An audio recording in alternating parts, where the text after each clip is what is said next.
Okay. Here they come, And walking down the street. Get the funniest looks from everyone we meet. Hey, hey, we're the truthers. Good afternoon, everyone. Welcome to the GESARA show with myself, Billy Gilles, and Peter Walker. hello there. And I'm just in the process of beaming over the host to Billy. All right, great. You should have it any second now. I have the con, Commander. Right, okay. And I'm just getting things set up here.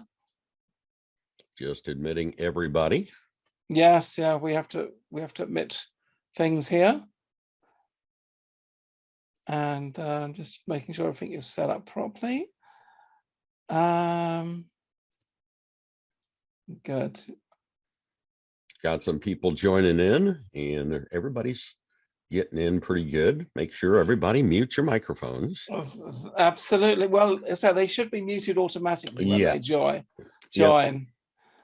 And it's always nice to see some familiar faces. Yes. You often see... I see Mary and Pat and Patricia and Miranda and Sharon and Rosemary and Thomas. I see you down there. Murray. I see little Murray, but not big Murray. You know, right. How you doing, Murray? That's right. Yes, and Mary Parry is right up with the put a hand up straight away, and Pat is straight behind her, and Sherry. So we got some people all lined up for asking questions.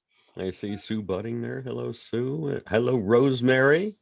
That's right, and there are some exciting things happening. Stephanie Moffat. Stephanie's on the beach with Mary. Look at that. Oh, right. Yes. They're on the same beach, aren't they? They're on the same beach. Cool. Wow. Pina coladas all the way around. Maybe they Hello, can see Norma. each other. Look left and right. Maybe you can see each other. I'm not quite sure. I see 940994 messing with the computer. Right. Yeah, it's amazing what you can see in the people here. On the same beach, really. Yeah, that's kind of cool. Yeah, well, it really is. Well, I've got water behind me as well. I've got my standard, yeah, stainless steel portal behind me. But I've not only got water, I've also got moving trains and moving you have moving trains and planes, and I see a bird fly by. Yeah, that's right. Birds fly by occasionally and stuff like that.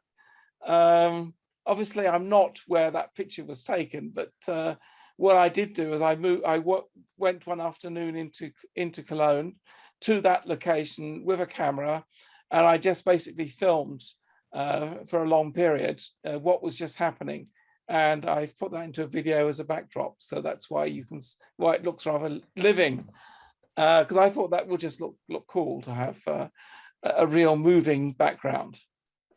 I have something to share real quick, if you don't mind. Yes, okay.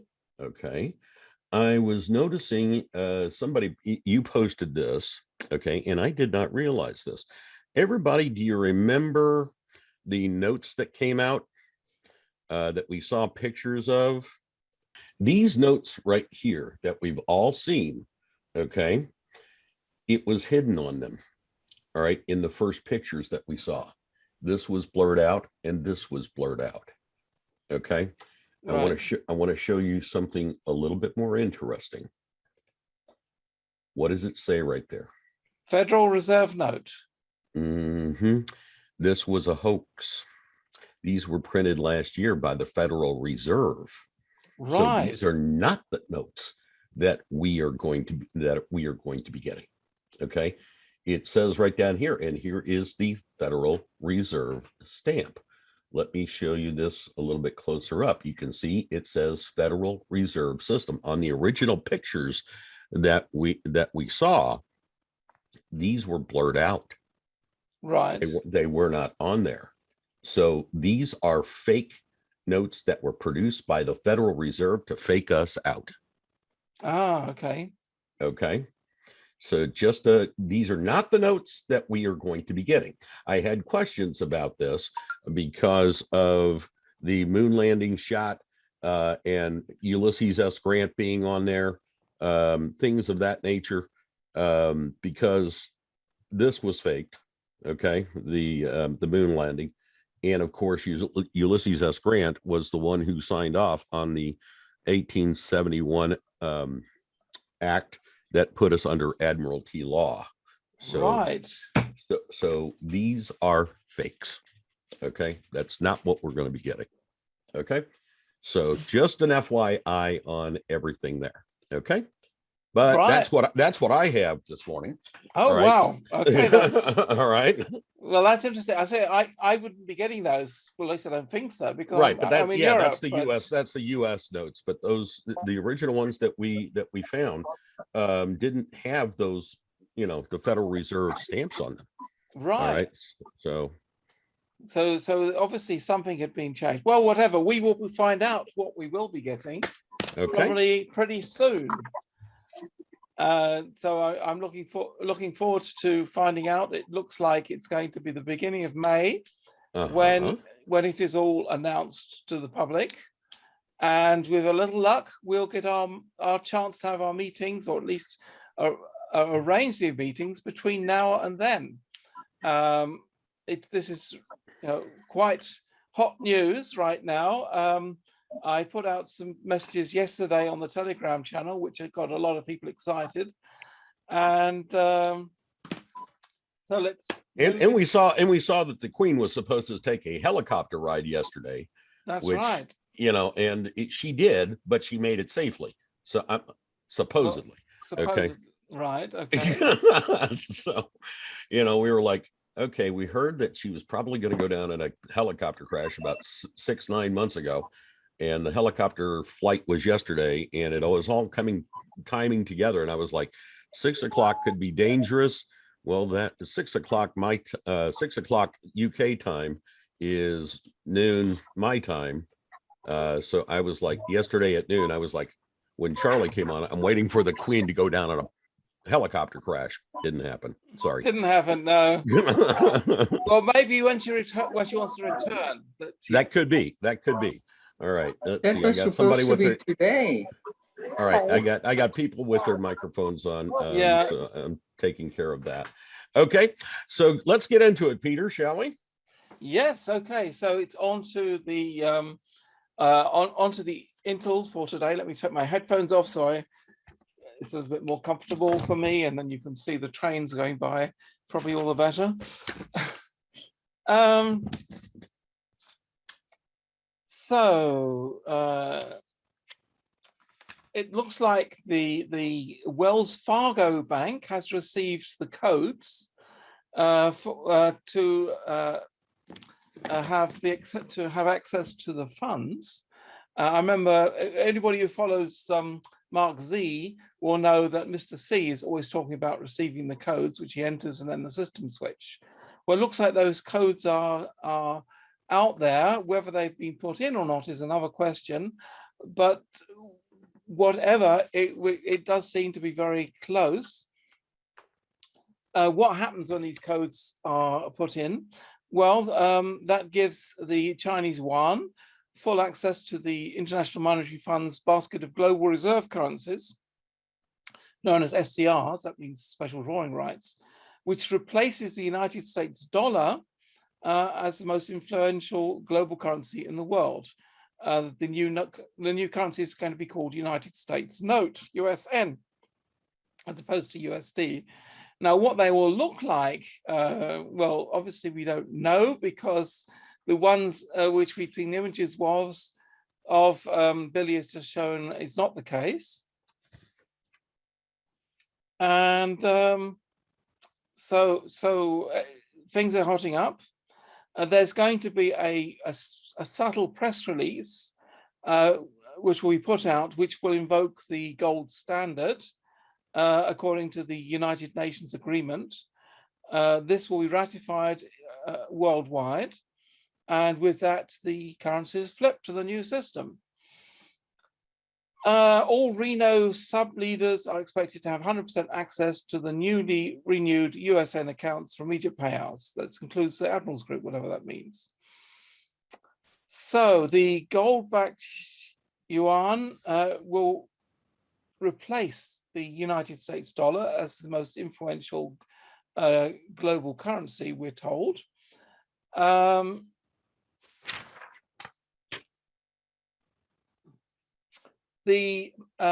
we've been talking for some time about 10 days of darkness. They've now decided to do it slightly differently. They're going to call it 10 days of disclosure, which means instead of darkness, the news channels, the current news channels are being told you have to report these things over the next 10 days. In other words, they have to inform us all the things which have to be released. And if they don't, then that's the end of that channel, because they will then lose their license to broadcast. So it's now up to each individual news channel to either commit suicide and not report it and then lose their license, they'll not go off there, or do put out the truth. And it'll be very interesting to see which news channels will still be here with us in May. So what we've heard as far as the suicide weekend is concerned may not be about people. It may be about broadcasting organizations. Yeah. So I wonder where, I think CNN is unlikely to be on the list of channels still around after that week. Well, CNN Plus sure is going bye-bye at CNN Plus is going bye-bye at the end of this month because they only got about 10,000 subscribers, and Warner Communications said nix it, it's gone. Yeah. So who watches a CNN? I mean, well, yeah, exactly. I suppose if you go to an airport, it's the only thing you can watch. They couldn't pull 10,000 people, on a daily basis. 10,000 people. One of those. That's almost what we reach. Yeah, exactly. Because I've been seeing downloads up to 8,000 times for our show when you add everything together. Right. Yeah. Exactly. So, okay, we're not quite as high as CNN, but we're only two guys. Yeah, we don't have the production facilities and the marketing arm that they do. That's right. Yes. So on Thursday, 21st of April, that's today, it's expected that Queen Elizabeth would be proclaimed deceased. Well, I haven't heard that yet. I have not heard that yet. Nope. And it is right now 6 p.m. over in London. So yeah, maybe I should look at the BBC News website, but so far I haven't heard that yet. And the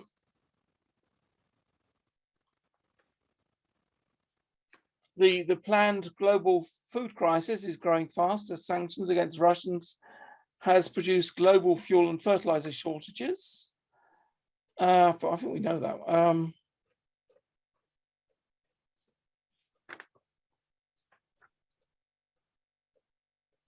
So according to Bruce, bondholders have received 1% of liquidity of the monies which they have to a lot. I think the rest comes when the rest of the world gets. So they're getting, but 1% of trillions is still a lot of money. And yeah, and we are due to be informed about redemption appointments anytime now. Now, I haven't heard anything yet, but I mean, it could happen today, it could happen tomorrow. In the next days, we're expecting to finally get this message. This is where you go and register. So this is going exciting. The Rodriguez and St. Germain trusts are positioned for release this week. It's all going to happen at the same time. So as soon as the switch is flipped, then all the money will be available. All the new laws will in place. It's going to be a swift change to the new system. The quantum financial system activates for currencies all over the world, and with it comes the constitutional common law. So with that, also the statute law goes out the window.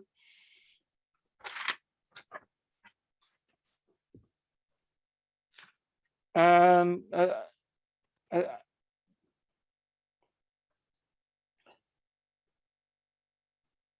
So basically, we're expecting, yeah, put it this way, let's be honest. We don't know exactly when we're going to get the date, when we're going to get the message to go and exchange our currencies. What they are telling us is we should get that opportunity before the 1st of May, which doesn't give us a lot of days in between. So because of the 1st of May is when the switch, the public announcement to the switch over to the new system is due to occur, with monies available on the 2nd of May, which is of course then a Monday. So I really don't know exactly, but all I know is we're being told it's imminent. There are always things which can delay these things. So all I can say is keep an eye on our channels, and wherever, as soon as we get news, we're going to put it out everywhere. So just keep your eyes open. Dan Ball from One America Network has called for military tribunals for all the fake news media. Well, that'll hit a lot of people, because they have been lying to us for decades. Remember, at the end of World War II, a lot of those people who were executed in Germany were from the news media, because they had been lying to the public. So, it could be that those newscasters you watch on the news will be among those being beheaded or guillotined, or whatever, hanged. It doesn't matter. So one way or maybe you can just put in prison. It doesn't matter. But they will be gone from the news if they've been going along. If they were just reading it and not responsible for the news, they have an argument. We will see. We know that the CIA has been running Operation Mockingbird for years. Okay, since it was first introduced back in the 50s to influence the media, but also we now find out that the CIA had infiltrated a lot of churches, mega churches, and things of that nature. And there's a CIA document that I put out on my Telegram channel that actually says CIA's use of journalists and clergy in intelligence operations in order to spread misinformation and dupe the public. As we've known, there be false prophets that come out, all over the place. And it is incredible how much infiltration the CIA had in our media and also our faith-based organizations. It's really, really astounding. So it's getting closer for the deep state to shut down the internet. Now, so at any time we could actually lose access to the internet, and what will get in its place will be the new quantum internet, which runs over Starlink. Now, there could be a period during the two when we have no access to the internet. Signal, we're told, is going to continue. If we can, we will keep on putting out information we hear on the Signal group. It's another place I need to go over and sort out, because I'm hearing there's some unruly behavior on the Signal group. So what I want to do is I want to offer the people who are chatting there to chat on the forum instead, so that we can keep the Signal group for these emergency messages, because at the moment it's rather overloaded in chat. Okay, my fault. I said open chat group, and I've just been so overloaded. I haven't really been watching it close enough. Now, Julian Assange, they want to extradite him to the USA. Now, he's held out this long, and they're saying he has until May the 18th to put in submissions. Well, I think that's probably going to be enough, because by then the deep state will be gone, or because the deep state's controlling interest will then be gone, and also the statute law will be gone, and we'll be left with common law. And under common law, he hasn't done anything wrong. He hasn't actually done anything. He was a journalist. I mean, he's not even an American citizen. So how can he betray a country he's not a member of and has never visited? Right. Exactly. And all of the stuff that he produced was given to him. It wasn't, he didn't steal it. That's right. He didn't steal it. Other sources gave it to him. That's right. And what he reported was accurate. Yes. So, you know, so it's just the deep state trying to get their own back because they didn't like being exposed by him, but he wasn't telling lies or anything. No, yeah, you're absolutely right, really Miranda. It was fact. It was fact. Ed Snowden had the better deal in landing up in Russia because he's being treated well by the Russians. He's been allowed to live his own life and having a much better life than Ed Snowden is. All right. In answer to a question in the chat, it's not anything that anybody's doing inappropriate here on the Zoom calls. Peter was mentioning what was happening on his Signal group. Okay, so just to clarify that. That's right. Yeah. Well, I don't think what would be inappropriate. I'm not. No, nothing inappropriate here, and no, I'm not seeing anything inappropriate. No, I'm just hearing that there's some arguing about whether people should be chatting there or not. Yep. And I think it's time to tell them to move to the forum. We have a perfectly good forum there, ready to be used, and that's an excellent place for them to be discussing what is happening. So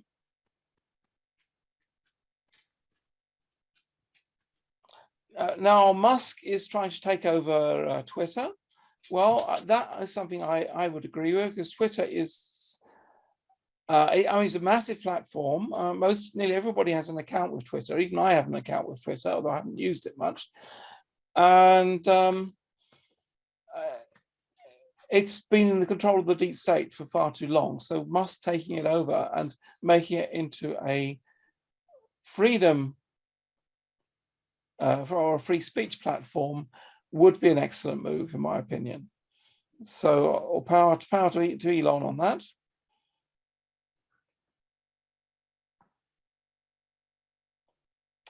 Watch the water. There was a report put out by Stu Peters with this doctor, I can't remember his name offhand, who were warning about the fact that this Dr. Ardis, thank you, who's been warning about snake venom being the real cause of the COVID thing, and that it was being administered via the water supply, which would certainly be an interesting way of reaching people. So the warning now is not to drink tap water, or if you have reverse osmosis water filter, that's probably enough to clean it out. I do use a water filter, but not quite as good as that. Maybe I should upgrade my water filter system. Also, keeping your water in a copper urn, okay? And I posted that on my Telegram channel. It's an old method. You can get a copper urn, fill it full of water, and then put it in the refrigerator. And overnight, it will actually take out a lot of the poisons and things of that nature. It's an old Indian trick. And people used to toss their coins into the fountain and whatnot. Well, guess what? Pennies are what filtrates the water, the copper in the water. Okay. They used to put copper in wells, and most of everything that you do as far as distilling and everything is concerned is done through copper tubing, because it purifies the water as it goes through. Now, if you were to say in London or in the UK, to put the copper into the wells, that would be misunderstood, because copper is a term we use for the police. Right. Yeah. But you know, but here in the United States, it's an old farmer's trick to purify the water, to throw pennies into the well water. It helps purify it. And also the collection stuff as far as rainwater is concerned, which they outlawed. Why would you outlaw collecting rainwater? Okay, that's because they want you drinking the tap water so they can poison you. Now, what I do is I use the hydration app, and Right, those yeah. that have it can also use it as well. That also helps to purify the water. It separates the nasty stuff from the good stuff. That helps to do it. Of course, only on the water which is treated, but that's another reason to use the hydration app, and I do use Exactly. that. Exactly. But I'm talking about, gallons and gallons and gallons of Yeah. water, versus, a single glass. So here in Europe, we have particularly Germany. Germany itself does not have much natural resources as regards to energy. We don't have, over here where I am, their own gas or oil reserves. I do have some coal reserves, but not that. So while the politicians are talking about stopping all the oil and gas from Russia, Germany doesn't have the infrastructure or reserves to replace it. And this could bring German industry down to a grinding halt. There's already shortages of energy in Germany due to the reduction. And at the moment, Putin is still delivering gas to Germany. So, I think someone has got to rein in these politicians so they realize exactly what they're talking about. And it's not a simple thing to just import gas from other countries, because you need the infrastructure to convert the liquid gas into usable gas, and it takes years to build this infrastructure. And Germany doesn't have any such plants because it's so dependent on getting gas from Russia. I hear that Netflix has had a stock crash of over 30%. Oh yeah, it went down big time. And people are leaving the platform ever since they did that promo of of the guy being pregnant. Okay, he's expecting that video that came out. Man, their stock just went, and their leadership went through the floorboards. They've been going woke for a long time. Oh yeah. The last program I watched, which came from Netflix, was one which, well, I can't remember the name of the series. It was like historical. It was showing this white sort of princess-like lady who was, I wish I could remember the title, because I watched a few episodes. That was quite good. But Bridgerton. Look, Bridgerton. That's the one. Yes. Bridgerton. Okay. Yeah, that's the one. Thank you, Sharon. And I thought, first I had the Queen being a black lady. Well, there's been no black English queens in our history. Mm-hmm. And of course the prince, all the bad guys were white guys, and all the good guys were black guys, and it was so out of tune with how the time was. Mm-hmm. I can understand having mixtures when you have something placed in the current day, but what they were portraying was like the 1700s or 1800s or whatever, when the times are totally different, and it was just so off. I mean, the story itself was okay, but you see a lot of this woke stuff. Yesterday I watched the Easter Doctor Who episode, and it was so woke. Yeah, I mean, I used to love Doctor Who. I did too, and I stopped watching about 3 or 4 years ago. Yeah, well, when David Tennant was in or whatever, they had some really good episodes. Really good stories, and really meaningful, good music, everything. Now it's just so woke. For me, a measure of how good a program is if I want to watch it again. And not one episode of the series with this lady doctor have I ever wanted to watch more than once. In fact, I've often asked myself, why did I even watch it the first time? Maybe because I used to love the series, and you always hope that they are going to do something which is going to improve things. And sometimes you get an episode which starts well, and you think, finally they've learned something. And then it ends up being woke in the end. Anyway, and they wonder why Doctor Who's ratings have gone down terribly, because people just don't want this junk. Yeah. So where were we? So yeah, I'm leaving out the COVID stuff because I think we all have enough about that. Yeah.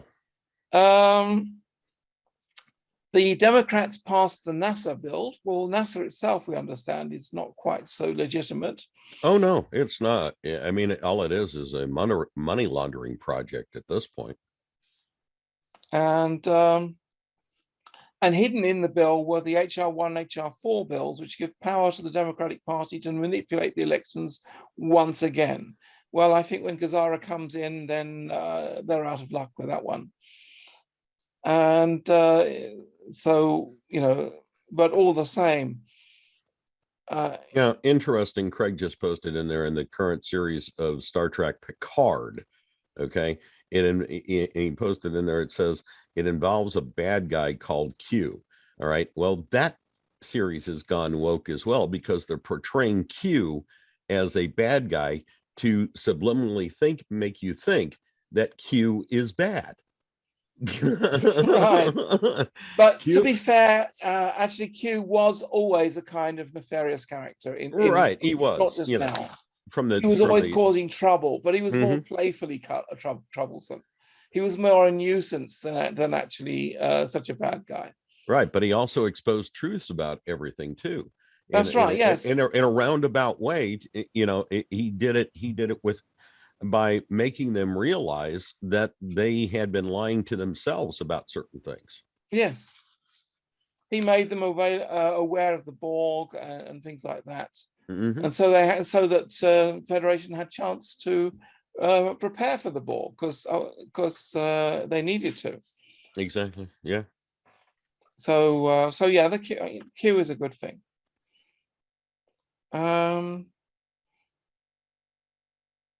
So a lot of things are coming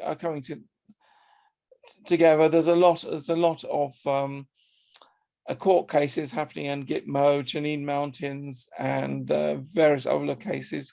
Diego Garcia, which is an island in the Indian Ocean, which belongs to the British and has been rented to the Americans, that kind of stuff.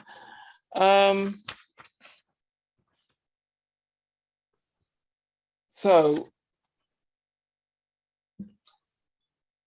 yeah, I say a lot of this. I think a lot of this you actually know, so I won't even bother to read it. We know about the all these biological weapons in Ukraine, and the things. I think what most people are interested in is actually at the moment the actual switch over to the GESARA. It's NISARA is the American version, and GESARA is the worldwide version of the global economic security and I forget the end. Anyway, we have to be careful because there are two variants. One is bad, which from the deep state trying to copy, and but you know we mean the good one. But anyway, over the next few days, we will be taking back our world away from the tyrants. These are the last days of the cabal. We have to get through the end of this month, and in early May, things should take a turn for the better if all goes to plan. But from what I'm hearing, all is going plans, and it is getting very exciting. And Gordon posted a question in there: will all currencies be equal in the future? Yes, Gordon, they will, but there have been some currencies from some other countries that have been artificially suppressed for years because they didn't want to play ball with the central bankers, okay, such as Saudi, the Iraqi dinar, the Vietnamese dong, and especially the Zimbabwe note. Other currencies around the world that did not want to play ball with the cabal would be Libya, Syria, and now Russia, okay, who kicked out and was kicked off the SWIFT. Well, actually reverse that. They kicked the SWIFT out of Russia, and so is China at this point. That's why the ruble and the yuan are going through the roof as far as currencies that everybody wants to have and exchange with. So yeah, it's happening. It's just not what the mainstream media is happening to. Okay. Yeah, I always wondered whether kicking Russia out of SWIFT was actually part of the plan, because it's certainly an opportune moment to allow Russia to kick off the new system. And yes, Diane, Venezuela as well, and Brazil. Okay, they are all being reset. They have been. Well, that's right, but the BRICS nations have been around since 2018, and you can't tell me the deep state doesn't know that. And I can't believe that the deep state doesn't know about the QFS as well. Oh, they know. It's just that there isn't anything they can do about it. Yeah, but they were by attacking Russia this way, by kicking them out of SWIFT. Surely they must have realized that that would just kickstart the gold-backed currency. Oh yeah, exactly. That's exactly what it did. And well, Russia's whatever, it's happened, and in a way they've done us a favor. Oh yeah, most definitely. What else we got, Peter? So there have been some false leaks recently. The White Hats have been releasing some false information, which has probably gone out through our channels, deliberately to put off the deep state. Now, we do know this happens. This has happened before. They're not telling us exactly what was false. Possibly the reasons we get told every day something is happening right now, that some of that could be fake. If this is being done as means of winning the war, then fine, as far as I'm concerned. It's designed to make us look a bit stupid when we report it, and then things don't happen. Right. But it's a chess game. It's designed to make the enemy expel energy and expel ammunition in a place where they, where they think something is happening. They're sending forces there, and then all of a sudden they're spending their energy going over here and looking at that. It's warfare. Billy, I have a question. Yes. Is New York still there? New York is still there. Yeah, and the 18th has come and gone, hasn't it? Yep, exactly. That was another false story. It was another false. It was another false story. Okay. That was a false story that on the 18th there would be some nuclear bomb going off in New York, and yeah, I was pretty sure it was false because there was just too much in it. Talking about only 4.4% chance of the White Hats winning, that kind of stuff. That is not the kind of news we normally have. I could not imagine that being anything else than a false story designed to demoralize us. Well, whatever, New York is still there, no atomic bomb went off, and I think we're on track to getting the world to be a better place. I mean, we could have had a positive influence on it since everybody knew about it a week and a half before it actually happened, and everybody collectively, sent out good vibrations into the universe. We could have had, once everybody knew about it, it was like, oh, wow, we can't do that now. Everybody already knows about it. Yeah, that is often the case. One of the best ways of stopping a false flag is for everybody to know about it. If everybody had been warned about 9/11 2 days beforehand and everybody knew about it, it was public knowledge, they couldn't have done it. Because if that goes too public beforehand, they can't say they were taken by surprise. Exactly. So the emergency broadcast system apparently is going to be used in an effort to directly message the citizens, avoiding the fake news. And so we'll have to wait and find out what happens there. Yes, I'm on the right page. So just making sure I'm not reading anything twice.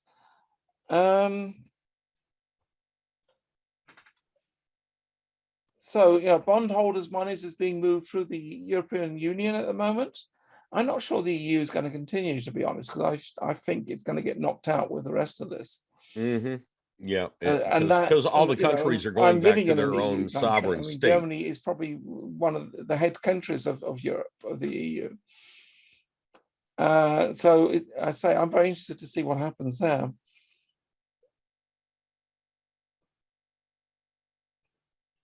So on Sunday, the 1st of May, the quantum financial system activates for currencies all over the world, bringing with it the rule of law, an end to usury and any of the cartel's criminal backdoor acts, while the QFS tracks money movement as well as the rights and wrongs of people using it, and ensures perpetrators would be quickly arrested. By Sunday, the 1st of May, and after banks were open, the general public could exchange currencies at the new international rates. So we don't want the international rates, we want the contract rates. So we got it, it's very possible we'll be before then. I'm hoping so. I think we can all do with some money. Right. We're just waiting for everything. That's right. Yes. To happen. You know, we don't know an actual date. All we can do is guess. We're waiting for events to happen so we can move on. So the only so what's been holding up is that there were 2 countries which are not ISO means International Standards Organization compliant, according to ISO 20022, and those 2 countries are Venezuela and Iraq. They're the 2 countries which are like lagging behind. All the other countries are compliant, and we're told that they will be compliant before the end of the month. That is a major reason why they couldn't kick it off any earlier than May the 1st. But that's fine. That's fine. If they can get that done by May the 1st, then that's fine. Everybody else is blowing out the bell curve. Those 2 are, you know, kind of lagging behind. So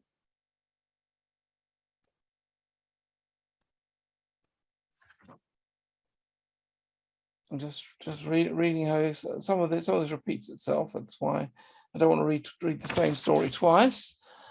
John F. Kennedy Jr. Do you remember the guy who's supposed to be dead? Mm-hmm. And at the same time be Trump's new vice president? Well, some people are born again, so to speak. Anyway, he's saying that the elite found out about President Trump's plan to give free food, gas, and support to his followers, and they will block this product, whatever it is, in the next 24 hours. Right. No, I think that's an advert. Yeah, that's So an advert. Skip that one. Yeah. Yeah, no, that doesn't look. I don't know why. I don't know why that was in there, to be honest. I think we're nearly through, actually. Okay. I'm just checking the last. I try and skip the stuff which is not vitally important. The main thing. I think that the best news came in a day or so earlier, which I did put out on the channel. That basically things are now kicking off, and things are about to get really interesting. Right. And let me put these headphones on so that I can actually hear. Well, a couple of things that I have here this morning. Everybody thinks that the food crisis and whatnot is not going to happen. Well, it can happen. All right. And there is a reason why it can happen. All right. I want you to think of one thing. We are under Admiralty law. Admiralty law controls the seas. Okay. And if you think about it, all of the ports that are around, okay, are controlled by Admiralty law. So think of the ports as a toll booth. And what happens when you shut down a toll booth on an expressway? You get a traffic jam. That's why you have all of these container ships all around the world sitting off the ports so that they can't get the goods and services or goods into the port to get offloaded. They are shutting down the port. So it's going to create a supply chain crisis. All right. And until that supply chain crisis gets over with, you're going to see more and more shortages of goods here in the United States, because we have allowed over the course and period of years to have our goods centralized in manufacturing and whatnot, and most of that has gone overseas. How many people here know of stuff in your own community that is shut down that used to produce meat, that used to produce vegetables and goods and things of that nature, and it's all gone centralized into big conglomerates? Marlins. All right. And what it does when you centralize things like that, all right, it makes those people who are in control of those conglomerates a lot more powerful. So right now, their last desperate act is to shut down the supply chains so that we don't get the goods that we need from these centralized distribution centers. All right. So the more that you can concentrate on getting things built in your own communities and not depend on a central distribution system, okay, to get away from the cabal, the Illuminati, and things of that nature, the better off you're going to be. And that means setting up, if you notice, there's been meat packing plants that have been catching on fire all across the United States and Canada. All right. That's so that they can shut down the supply chain. They are actually setting these places on fire on purpose.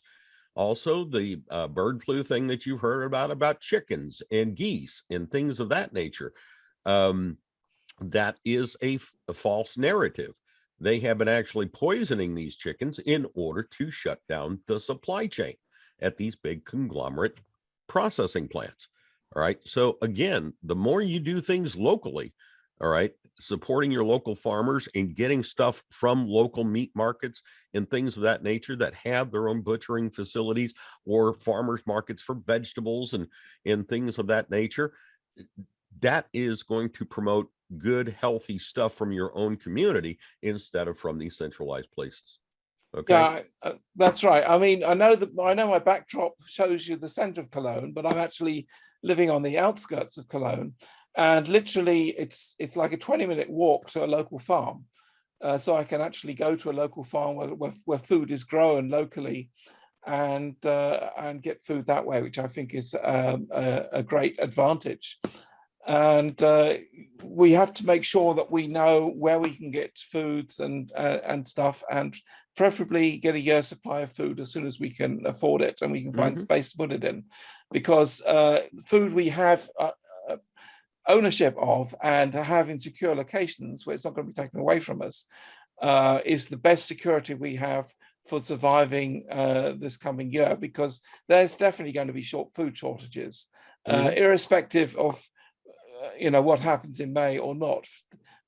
It takes time for food to grow and food to be planted, and the fertilizers are not available for the farmers, which should be planting foods now.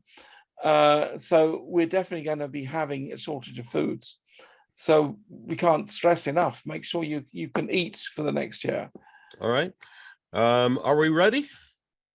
I think so. I've got through. I just saw a message from Jean on the chat saying, is Peter reading from Judy Byington's news? What I do, I read a lot of sources, different sources, but the Judy puts out such a good summary of the news that I do often use that as the basis, not the only basis, but one of the bases that I use for reading out the news, because she just does such a good job of summarizing the news. But that's certainly not the only source I use. I use a lot of different sources, which I am constantly looking at. But as I say, she does a good job of summarizing it. And as I am summarizing the news here on this broadcast, then that is a source I do use, yes. All right. Well, let's open it up here. Mary Perry, go ahead, Mary. There we go. Okay, I have two questions. Okay. The first one is that Peter put on a telegram about a meeting in Reno and people attending there. And yes. My question is, as it mentions, the U.S. Treasury Secretary was a member of that meeting. That wasn't Janet Yellen, was it? No. No, I wasn't there, so I didn't see who was there. But certainly there were a lot of people there in Reno who are going to be important. I haven't seen a member list of who actually was there, so I can't answer that. Yes, because she's definitely deep state and she's a member of the Biden regime. Oh, right, exactly. The Treasury Secretary, we don't know who it actually is. It's one of Trump's team. Okay, because there was Biden and Yellen and other people in Biden's administration attended a meeting, and they called it COP 26, COP 26. Right. It might have been Steve Mnuchin, okay, who was the former Treasury Secretary. Okay. You have to remember that a lot of the deep state actors we're seeing are actually actors playing a role. So they would also be getting informed of what they're supposed to do, because where the real people have been taken out, the actors are playing the role as if they were these people, in order to keep the narrative going under a controlled basis. So it's very hard to know who's doing what. We're in a war, and deception is a part of any war, especially this one. So it's very hard to make decisions out of what you see on the TV or on the news. Okay. Okay. My second question is about the funds that go out to people because they lost their pensions. It keeps slipping along with QFS slipping. And so now we went from March to April, and now we're going to May. And is May supposed to take care of the markers that need to happen? Like, well, again, it's all event driven, not date driven. right. We can speculate on dates as much as we possibly can, but then that's all speculation until we get the announcement of the Queen's death, until we go through the 10 days of disclosure, until the Biden regime is actually taken out.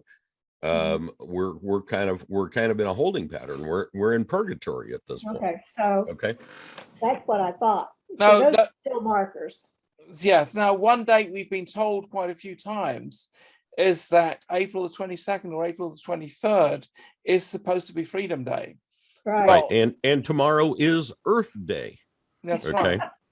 So it's very possible that anything we say today will be completely different as soon as that happens, because I think a lot of announcements will be kept until that day. And so, as with surprises, you don't often know what surprises are coming ahead of time. Right. Again, this is a war, okay? And nobody's going to give you exact dates of when things are going to happen. All right. It's just not going to happen. All right. Yeah. And God has never done anything by dates. It's always been by events anyway. So I understand that. Okay. God is in control of what's going to happen in the world. So I'm not depending on dates, but the thing that really bothers me the most, that all of these actors who have been put in by the white hats are acting just as bad as the old bad people. Oh yeah. Well, that's even worse in most cases. But that's by design, because the idea is to wake up those people who think that these guys are good. Right. I mean, when you honestly consider that about 30% of the country by recent polls still believe that Biden is doing a good job, okay, and that Congress is doing a good job, there's something wrong with that, because they're not paying attention to what's going on. All right. But thank you, Mary. Appreciate it. Yeah, I have one thing I wanted to help people. If you ever want a filter for water, this is we can't see it. It keeps disappearing. I can't see it because it keeps disappearing. Okay.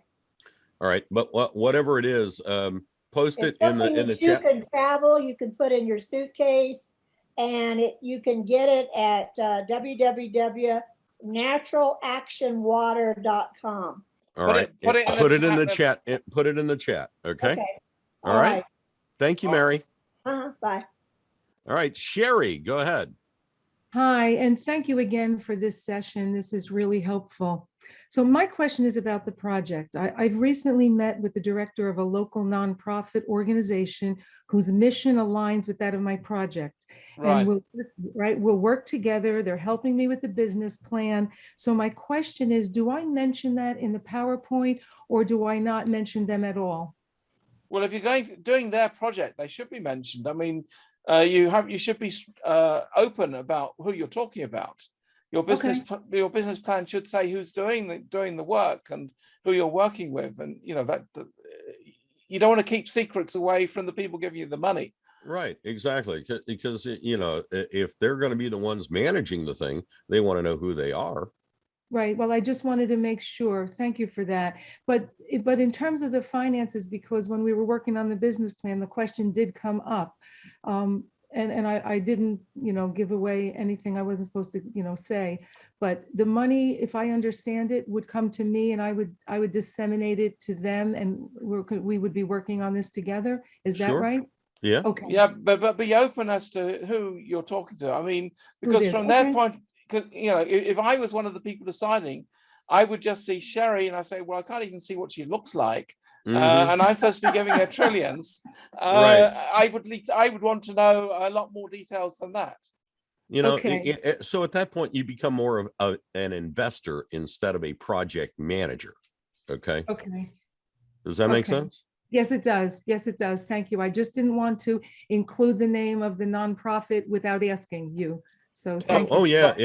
Ask the nonprofit first that they don't mind being included, but they should definitely be included, because you're talking about a project which will go 100 years, and you got to at least know who they are. Exactly. They are so excited about this that they already offered me a seat on their board, and I said I don't even know what to do with that. No, thank you. But they said it would help me oversee. Yeah, so I think you should. I think you should. Yes. Yeah, I guess I will. All right. All right. Thank you again. Yes, thank you. All right. Thank you, Sherry. All right. And Thomas Elliott, go ahead. Hello, guys. Great to see you again. Love your show. And just following up on what Sherry was saying there, one of my projects is supporting a homeless company in West Sussex, England, called Stone Pillow, and I've already had meetings with them. And my background is charter surveyor and property developer, so I'm going to go and build them new quality homes for the homeless people. So, Sherry, it's really good for you to incorporate them and work together, and that's what I'm doing as one of my projects. So that was just one thing I want to say. The other thing I want to say was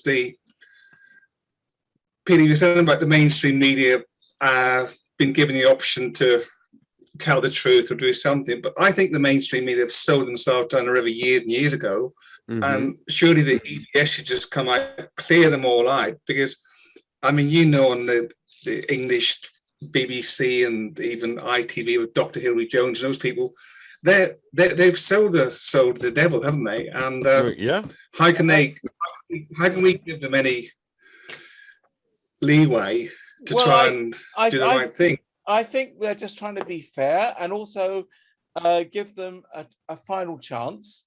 If they were just cut off with no chance at all, then the Alliance would be accused of killing the BBC. But if they openly say to the BBC, look, or whoever it is, or ITV, or whichever news channel, you have a final chance to put out this news. Here's the news. This you have to put out in these 10 days, and then you can continue to exist as an organization. And if not, you're going to lose your license. Exactly. And by saying it that way, then we come out as the people who gave them a last chance, and say, and it was them that they didn't take it, and then it's their error to not taking it, not ours for not offering it. So I think it's perfectly fine to offer it this way. It gives a very good reasoning. So we gave you the final chance. If you don't take it, it's your problem. Right. Great. And two last things. It's the Queen's official birthday today, isn't it? Yes. A great day to get to move on, don't you think? And the signal group again. I think it's really good that you clarified today that not to chat on that and how leave it clear, because there was a lot of squabbling going on there. So that's really good for you to say that, Peter. Yeah, well, instead of just saying don't chat there, I'm saying move your chat to the forum, because we've got a wonderful forum. It's all there. It's all ready to be used. And that's a place where they can openly discuss things, and in a much better sorted, instead of one long list of unsorted messages, you can sort it according to different sections. And you know, I have no problems adding as many sections as need be as new topics come up. And we you know, I own that I own the web server which that's on, so I'm in full control of that. And you know, it's not on it's not on Amazon or it's not on any of the big platforms. I own the web server. So wonderful. So we can control what's happening. Thank you both. And I'll finish now. But you've got other people. Thank you once again. You're doing great. All right. Okay. Thank you, Thomas. All right, Stephanie Moffat. Right, but back to the beach. Hello. Yep. How's Stephanie. Mary? Did you see Mary on the same beach? Yeah, well, she inspired me. She picked you up. Well, you're still there, so Mary must be there as well. She's on the other side of the palm tree, I think. Oh, yeah, she probably went for a drink or something at the bar, just around the corner. I thank you so much. This is my first time I've actually had a question, but I've been listening to you folks for quite a while now. So I'm super excited to have a group of people I've never met in person to listen to. So thank you. You're very welcome. So my question is, I had gifted some dinar way back in the day, and there's no receipt. I also have gone together with a friend to buy some more for a business, but all the receipts are either mixed up or they have different names, or we're gifting it. You don't need receipts for the notes, okay? Okay. Yeah, I think you do need them for the Zims, but I think for dinars and dong and it's not 100% needed. If you don't have them, you don't have them. They will check the validity of the notes, that the notes are going to be valid. And I do have Zims, but we have different names on it. So like if I go in, do I only go in with the receipts that have my name on it, or can I have take whatever you have, okay, and sort it out there, because we're not going to tell you not to take something then you needed it. It's much better you take everything you have with you. It's better to take in too much than to have left something behind. Yeah, I was just worried about going in there with receipts with other people's names on it with me, and then they go, no, they have to come in because it's their name on the receipt. So that, well, if someone else's name on it, try and get that other person, if possible, to just write that they have passed it on to you or something. Okay, like a gifting. It's like a gift, right? Because then there's no question anymore. Okay. That was the one thing I couldn't find. Yeah. So where are you based, Stephanie? I'm in Portland, Oregon. You're in Portland, Oregon. Yeah. I was beginning to wonder because here in the UK, there's a guy called Stephen Moffat. Oh. Who's a big producer of TV series like Sherlock and Doctor Who and things like that. With a name like Stephanie Moffat, it sounded like there could be some relationship there. You're doing false advertising, though. I know you got a bunch of snow there. Is that just wistful thinking for the beach scenery? Actually, we had a crazy April. It's been super cold for this area, but now we're getting all the usual rain. So it's just rain. So well, that's pretty typical for this time of year. Yeah, for Portland. But Portland, you had a lot of trouble there, didn't you, recently, with lots of riots and stuff? Still, they're just not talking about it. It's really? Bad. Yeah, it's still that bad. We've had a lot of shootings, a lot of drive-by shootings, a lot of lots of gun violence. So it's pretty. Yeah, and they're not saying anything about that on the mainstream media. That's for sure. No, and then of course the mayors and the governors are like, we're gonna stop gun violence, and it's like, sure you are. Right. Not until you change people's hearts. Well, yeah, and then they're just going after honest people. They're not going after the real problem, and that's the saddest part about it. Exactly. Yeah. All right, but thank you, Stephanie. Appreciate it. You take care now. Yes. Bye. All right. Right. All right. Go ahead, Murray. We have Murray and Murray 2.0. That's right. Hey, I just was curious of what Peter had to say about it sounded like a agreement of something that the United Nations had agreed to. It sounded like it was like a currency thing or something. Yes, that was part of we did have that story. To be honest, when it says United Nations, I'm pretty worried as well, because UN is not a good organization, but No. it is an organization where the world meets, so maybe that's the reason. It's sometimes hard to see exactly what's behind that. But you see, the UN is really controlled by the World Economic Forum, okay, in Klaus Schwab. All right. Yeah. And you know, most of the people that you see there are basically under the control of the cabal. All right. In some way or another. All right. There are very few that are in that organization that really stand up against it in what they're trying to do. So I would just take anything that the UN has at this point and say it's deep state, and it's Illuminati driven. Okay. Yeah, my heart just was kind of like, oh man, I'm looking to see those guys disappear the same way I'm looking to see Biden and all the corrupt governments across the world disappear. Aren't we all? Aren't we all? Yeah. Yeah. Okay. Well, as long as we're on the same page there. That's right. My thing is what I really want to see. You know, if the conspiracy theories are true, where Jim Carrey is one of the actors, okay, that is playing Joe Biden at this point.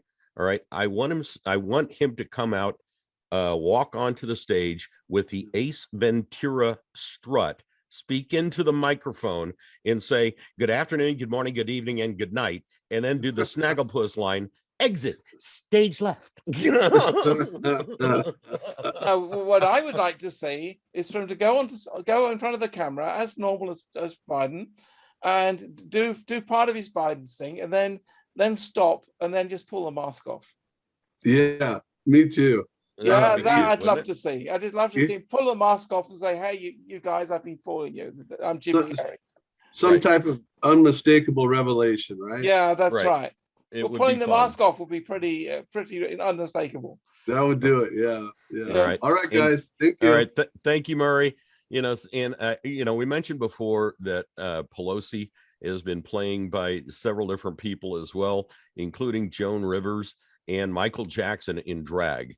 All right. So yeah, it is a possibility. All right, because we've seen the videos where Michael gets transformed into a mid-50s man, okay, a white man. All right, and it's like what they can do with prosthetics and makeup and CGI and whatnot is absolutely incredible. But Joan Collins, didn't she die because she told some truths about the Clintons? Well, that's another person. Did she die? Right. Okay. Did she die? All right. And is she playing Pelosi from time to time? Okay. Well, maybe it makes you not trust when people die. Say, are they really dead? Yeah. Exactly. All right. But thank you. Pyper Lamson. Hello, Pyper. Hi, how are you? Hi. Where are you from, Pyper? Spring City, Utah. I thought she was in Southern Spain with David because she has the same backdrop as David. Yeah, exactly. No, I'm not there.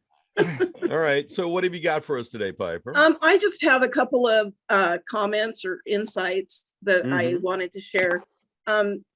Peter, you talked about the GESARA and the name, and the name is going to be National Economic Stabilization and Reformation Act in place of National Economic Security and Recovery Act. Yeah. And the reason I think they changed it because it was coming out, the Security and Recovery Act, when I was first hearing it. The reason they changed it is just think about security and recovery is things that government wants to give you so that they can rule over us. Right. And that's not what we want. So that was one of the insights. And then the other insight that I had was when you were talking about the food, I've just had some feelings about some intuitive feelings about that God works in mysterious ways, as he tells us, that we've had stuff dumped on us for years. I mean, years. We don't even realize. I mean, even organic really isn't organic. People think it is, but it's not. They put it in things. They've done things for us for so long. that our bodies have become corrupted and we've got to be cleansed of it. And I think there are things going on that is cleansing it. And one of the food, lessening of food, and we don't need to eat as much. You know, I used to work for an extension office, which is part of a governmental schooling educational thing. And they did the pyramid thing where, you know, about what you should eat and how you should eat and all that stuff. Right. And I felt it was all a bunch of malarkey, and also how you grew, and they were always using Roundup and stuff like that. Now you had some that came through and was teaching to use other things, but I just feel that we need to just cleanse our world in a way, and that God in a mysterious way is kind of cleansing that with getting rid of some of these foods that have been poisoned in a sense, you know. So right. Well, there is a thought going out right now that the chemtrails that we are seeing are not bad anymore. All right. It's actually, they've been spraying hydroxychloroquine, you know, into the atmosphere in order to help clean up the planet, and, you know, in some ways. I've heard that as well. And I feel it. I intuitively feel that's true when I see it going over and it looks different. And I've heard people look at their skies and their skies look different. I mean, I remember looking at the skies and it reminded me when I was a kid, you know, and because it's just not as corrupted. Now here in Europe, we recently had the Sahara sandstorms, where we had sort of sand which come from the Sahara all over Europe, and even my car has got pretty dirty from this stuff. Now that was being done to remove the junk out of the atmosphere, is what we've been told. Because I don't know if that happened in the USA, it happened here in Europe, and you know, that is one of the good things. One of the things I've noticed when I'm hearing people talk about their projects, most people are talking about projects to house people or things. What I think the world needs are projects for cleaning up the environment. Right. Because you know, the leftist parties or whatever, the Greens or whatever, they're always talking about climate change and stuff, but climate change is just a hoax, and we know that. But what Israel is pollution, and cleaning up the environment is very much an issue, and things which cleaning up the oceans would be a massive project, which is absolutely necessary. Cleaning up you know, poisonous waste in dumps. I think that is a major project which has to be looked at and done. Oh yeah, most definitely. And I was going to say, there are some projects that are already doing that. I've heard years ago, there was a young kid, and I can't even remember his name, but he was like cleaning up some of the oceans and getting the plastics out of there and doing certain things. And there was certain things he was bring in good water to some of the countries that really needed it. So he had a water-based type company and then cleaning up some things. So I think there has been good things happening under the, you know, under all the cabal stuff, but I think since Donald Trump that it has increased, and that we're having things because of things that have been and still going to be released. I think we're going to see some really amazing things in this world, and as we change our vibrational, our hearts, you know, and that's another thing that has been thrown at us too, that we don't even realize, that has kind of MK altered us all in a sense. You know. Yeah, right. And it's a huge re-education project as well.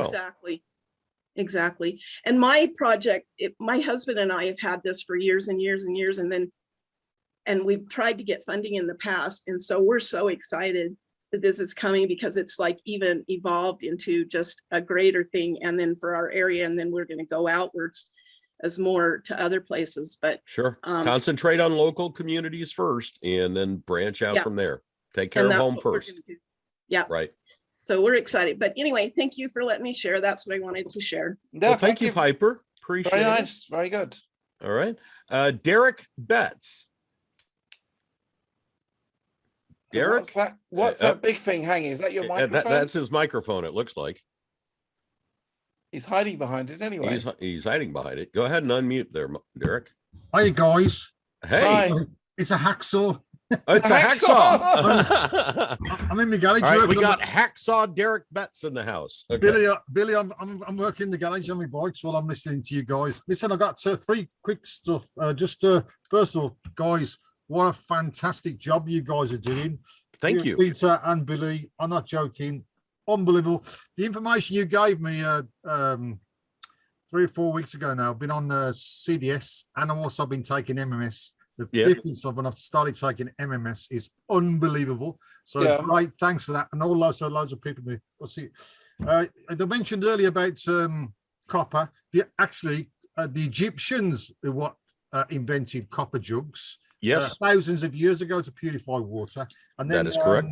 And then I'm after because I've been fighting the judiciary and the not really fighting, but I've been I'm going through a process. I'm trying to educate myself about the legal system, and I wrote to all the chief constables, being very quickly, and I got 5 speeding fines directly afterwards. So I obviously touched on a few nerves. None of them were me. There's photographs. Not even my vehicle on some of them. It's obviously photoshopped. So there's a guy on here, and his name is Ron. He's a mature gentleman. I'm old, but he's a mature gentleman. His name's Ron. Ron, I think it's Ron West. Yes. Ron West. Yes. Yeah, we know him. You know him, do you? How do Yes. I make contact with Ron? Because he's an absolute expert in common law. Right. Is that possible? Well, yes, it is definitely possible. I don't see Ron on here today. Peter, if I send you an email, Peter, could you? Yeah, if you can send me an email, we'll put you in contact with him. Yeah. Fantastic. Right. Thanks, info guys. info at nasara-qfs.com. Or just go to the website. I'm on the forum. I'm a member of the forum. Yeah, just I'll be on the forum. Yeah. and just hit contact us. Just Okay. contact us. Guys, and go straight absolutely to me. brilliant. It's all. So where are you based, right, Derek? Birmingham. In Birmingham. Oh yeah. I can't get on that. I can't believe Charlie's coming to Birmingham to that thing, and it's sold out. I can't get on it. People flying in from America, and the local people can't get on it. I wish I could come over there, man. You know, I was thinking of trying to go over there, but if you're saying it's sold out, then there's no chance of getting in. Apparently, the evening functions sold out, but there are still spasmodic availabilities during the day. He's not got bought a big enough place. I don't even know what it is. They're trying to keep it. Can understand trying to keep it a secret, but guys, great job. Thank you, Derek. Appreciate it. Yeah, you have a blessed day. All right. If I can get over there, I would. But I mean, if I can't get in, there's no point. I'm on here, and I'll be in Birmingham on as well. Oh, there's Ron. Oh, hi. Oh, Ron is here. Yes. Yep, I muted you there, Derek. Oh, sorry. I said we could go to the pub and have a few beers, Peter. Oh, right. Yes, I've been to Birmingham before. I see. Ron is in the house. Ron is definitely here. Yeah, he's here. Okay. Ron, do you want to reply to Derek? Yeah, I can. If he goes to my website, which is ronewest.com, he'll find everything he needs. So he get in touch with me that way. ronewest.com. Yep. Okay. I'll go and have a look at that website as well. All right. Afterwards. Thank you, Ron. All right. Okay, thank you, Derek. welcome. All right. Okay. Moving on to Kyrki. Hello, everyone. Hi, Hello, Kyrki. I got a couple of questions quickly, I think. I know that we are expecting the events. Is it the announcement of the 2 events, necessary before we exchange our and do our appointments? We don't know that. We don't know that. We don't know. I don't sure. think so, but I think they're going to happen anyway, because it's going to kind of explain why things are changing suddenly. If the Queen is suddenly no longer there, then people will understand that sometime that a new wind is blowing, that new things can happen. It would explain why the British currency, which has the Queen's head on all of it, suddenly says, "Oh, we have to exchange currency now because the Queen is no longer head of state." It would kind of fit. It would just be very fitting, put it that way. Oh yeah. Right. And during the 120 days afterwards that the martial law, are we going to be able to travel? I don't know that is something that has not been. I don't know. We don't know. We'll find out. But possibly, I think the travel ban is more for the period while they're clearing up the deep state, which is about 10 days, as far as I know. I don't think they're going to be putting us under martial law for 120. 120 no, days. we will be under military control for 100. All right. The way it is explained to me is that after it hits and we go into the martial law, all right, then the military has 120 days to set up new elections. Okay, not necessarily being totally on lockdown on all of those days, but they have 120 days to set up new elections under the blockchain system of the QFS so that you can elect new officials in your countries. All right, but at least that's what I comprehend for the United States anyway. Now that could be worldwide, that could be just here in the United States.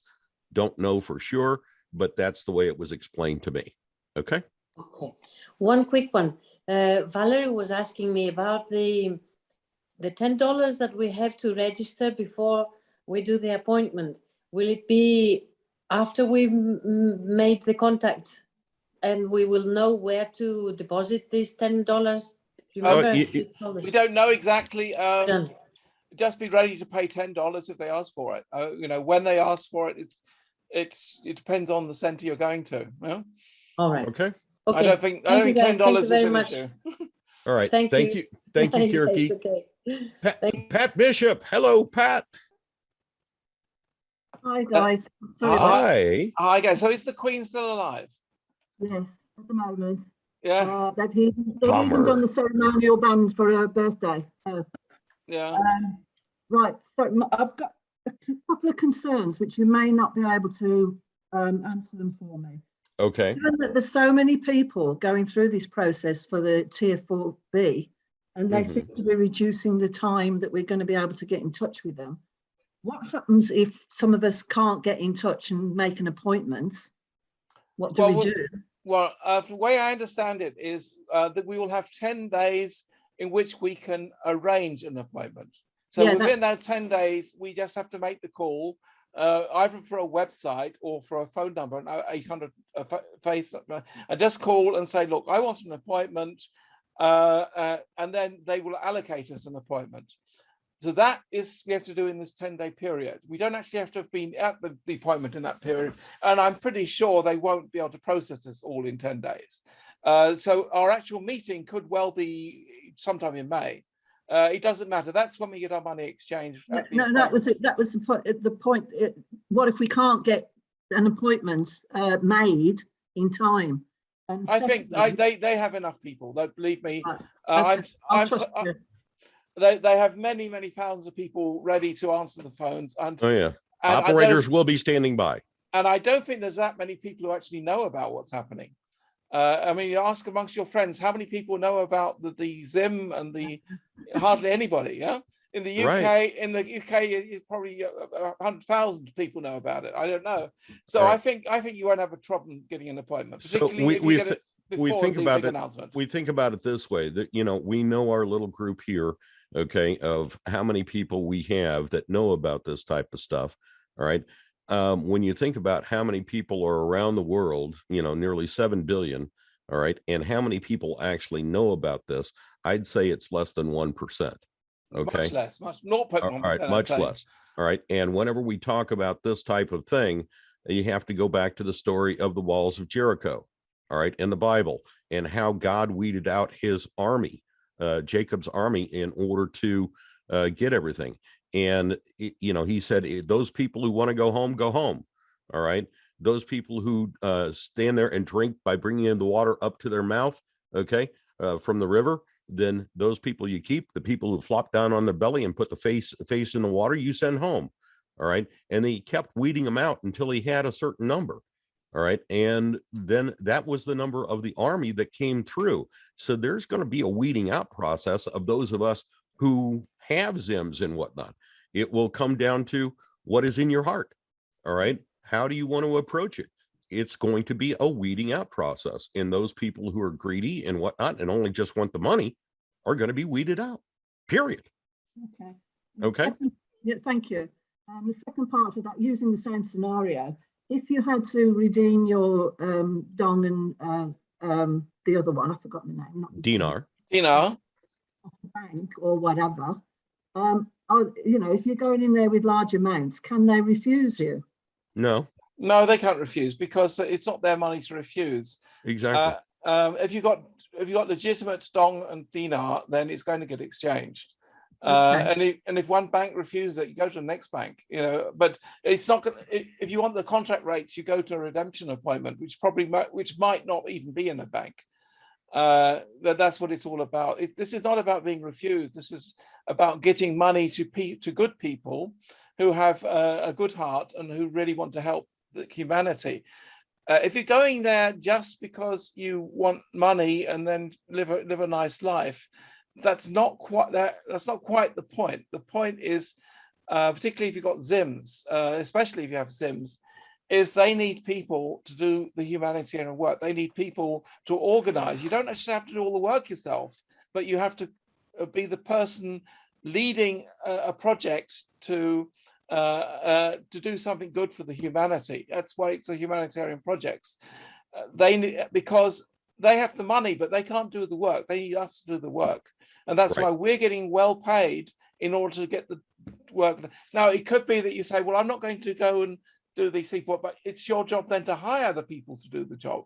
Or get involved in an already existing project. But they need people to do the work, and that's basically what we're here. This is what it is all about for us. That's why we're getting very well paid for that. Right. Thank you. Can I just pass a message to Derek, who was speaking previously? I've put a private message in the chat for you to contact a gentleman I met the other day. I was privileged to sit on the jury of a common law jury trial, the first one in the UK. Which wasn't opposed, so it was guilty. It was against the local council. But we met a gentleman there from Birmingham who was a peace constable. Okay. I've given you the contact details for you to get in touch with him. He was absolutely brilliant. So I suggest that you get in touch with him for whatever. This is a message to Derek. Yep, so, Derek's got a thumbs up. So okay. All right, thank you. He's seen it. Yep. All right. Thank you, Pat. You have a blessed day. All right. Thank you. Norma.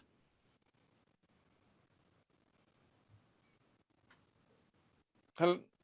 Get her microphone open. There she goes. Hello, Norma. Hello. Well, one thing, I'm going to France for 4 days. France? Yes, I'm in the UK now. If so happened that the 800 numbers comes and I can call from anywhere, can I? Sure you can. Yeah, and then tell them where you're at, and they'll give you a set appointment for your get your set appointment taken care of, but just tell them where you're at the time, and if you're going to be there for X amount of days, and they say, well, we have an appointment here. Yeah, but there's 4 days only from tomorrow. Yeah, there's an important issue here though, because the 800 numbers and the websites are geolocated. That means if she's calling in France, she will be connected to an agency for France. Whereas if he calls the same number in the UK, she'll be contacted with an agency for the UK. So where you are when you make the phone call does make a difference. Oh, all right. Or just tell them, whoever answers, say, hey, I'd like an appointment closer to my home in England, or if it's going to be that quick where they get you in within the next 24 to 48 hours, maybe the appointment in France, right? So you taking the hovercraft or the tube? The hovercraft doesn't exist anymore. It doesn't? You're out of date. Oh, I thought it. Sorry, I didn't know. And we call it the Channel Tunnel. It's not the tube. And also, I am in a website. It's possible to perhaps to do by email, no? In the website. But the same applies to websites there. They use the IP address to determine where you are. But you can get around that with a VPN. So if you have a VPN service, you can then use that to set the IP address for the location you want to use. That will be a way around it. Yeah, okay. It's in settings, no? Yeah. A VPN is a service. On a computer. Yeah, it's a service you pay for, but I use smartdnsproxy.com. Okay. Okay, No, it costs a couple of dollars or whatever. It's not expensive. Okay. All right. All right. Yeah, another thing I wanted to ask, because I saw the other day in Billy's chat and say AWK interview with Sheila Horn about the cell-selective slaughter tied to the Georgia Guidestones, and they were talking about the bricks, in capital letters, that they say they're evil. What is your thoughts about that? It was. Well, you're talking about the BRICS system. They said it was evil. Yes, the capital letters of each country, like Brazil, BRICS, yeah. The BRICS are not evil, no. No, but the Georgia Guidestones in and of themselves are evil. All right. You have to remember that. So if the Georgia Guidestones are calling the BRICS countries evil, all right, that tells you everything you need to know right there. Yes. Just reverse that. Yeah, but because I was listening before, that was good. The BRICS was the first conglomerate of nations. So, and then this lady, she said that she was channeling something, and it was this was like they were praising Satan. So I was. Do you remember? Well, yeah, but that's what the Georgia Guidestones were all about. All right. Okay, is worshiping Satan and taking down the entire world to a population of 500,000 or 1 million or whatever they wanted to do. Okay, but that's what the Georgia Guidestones were all about. Right, yes, about the languages. Yeah, that's what my concern was. All right. No, BRICS are good. All right. BRICS are good. Okay. All right. Thank you, Norma. Thank you. Have a blessed day. Same. All right. Marylee Williams. Hello, Marylee. Hi, Billy and Peter. Hold on a second. I'm trying to get my technology to work correctly. So get your camera on. I thought for a second it was Marilyn Monroe, but no, it's Marylee Williams. Marylee Williams. Where are you at, Marylee? Oh, she muted herself again. Yeah, she muted herself, but she's getting herself. Okay, organized. I am in. I'm outside of San Antonio, Texas. I'm in a little town actually, on the outskirts. We're in the hill country, so.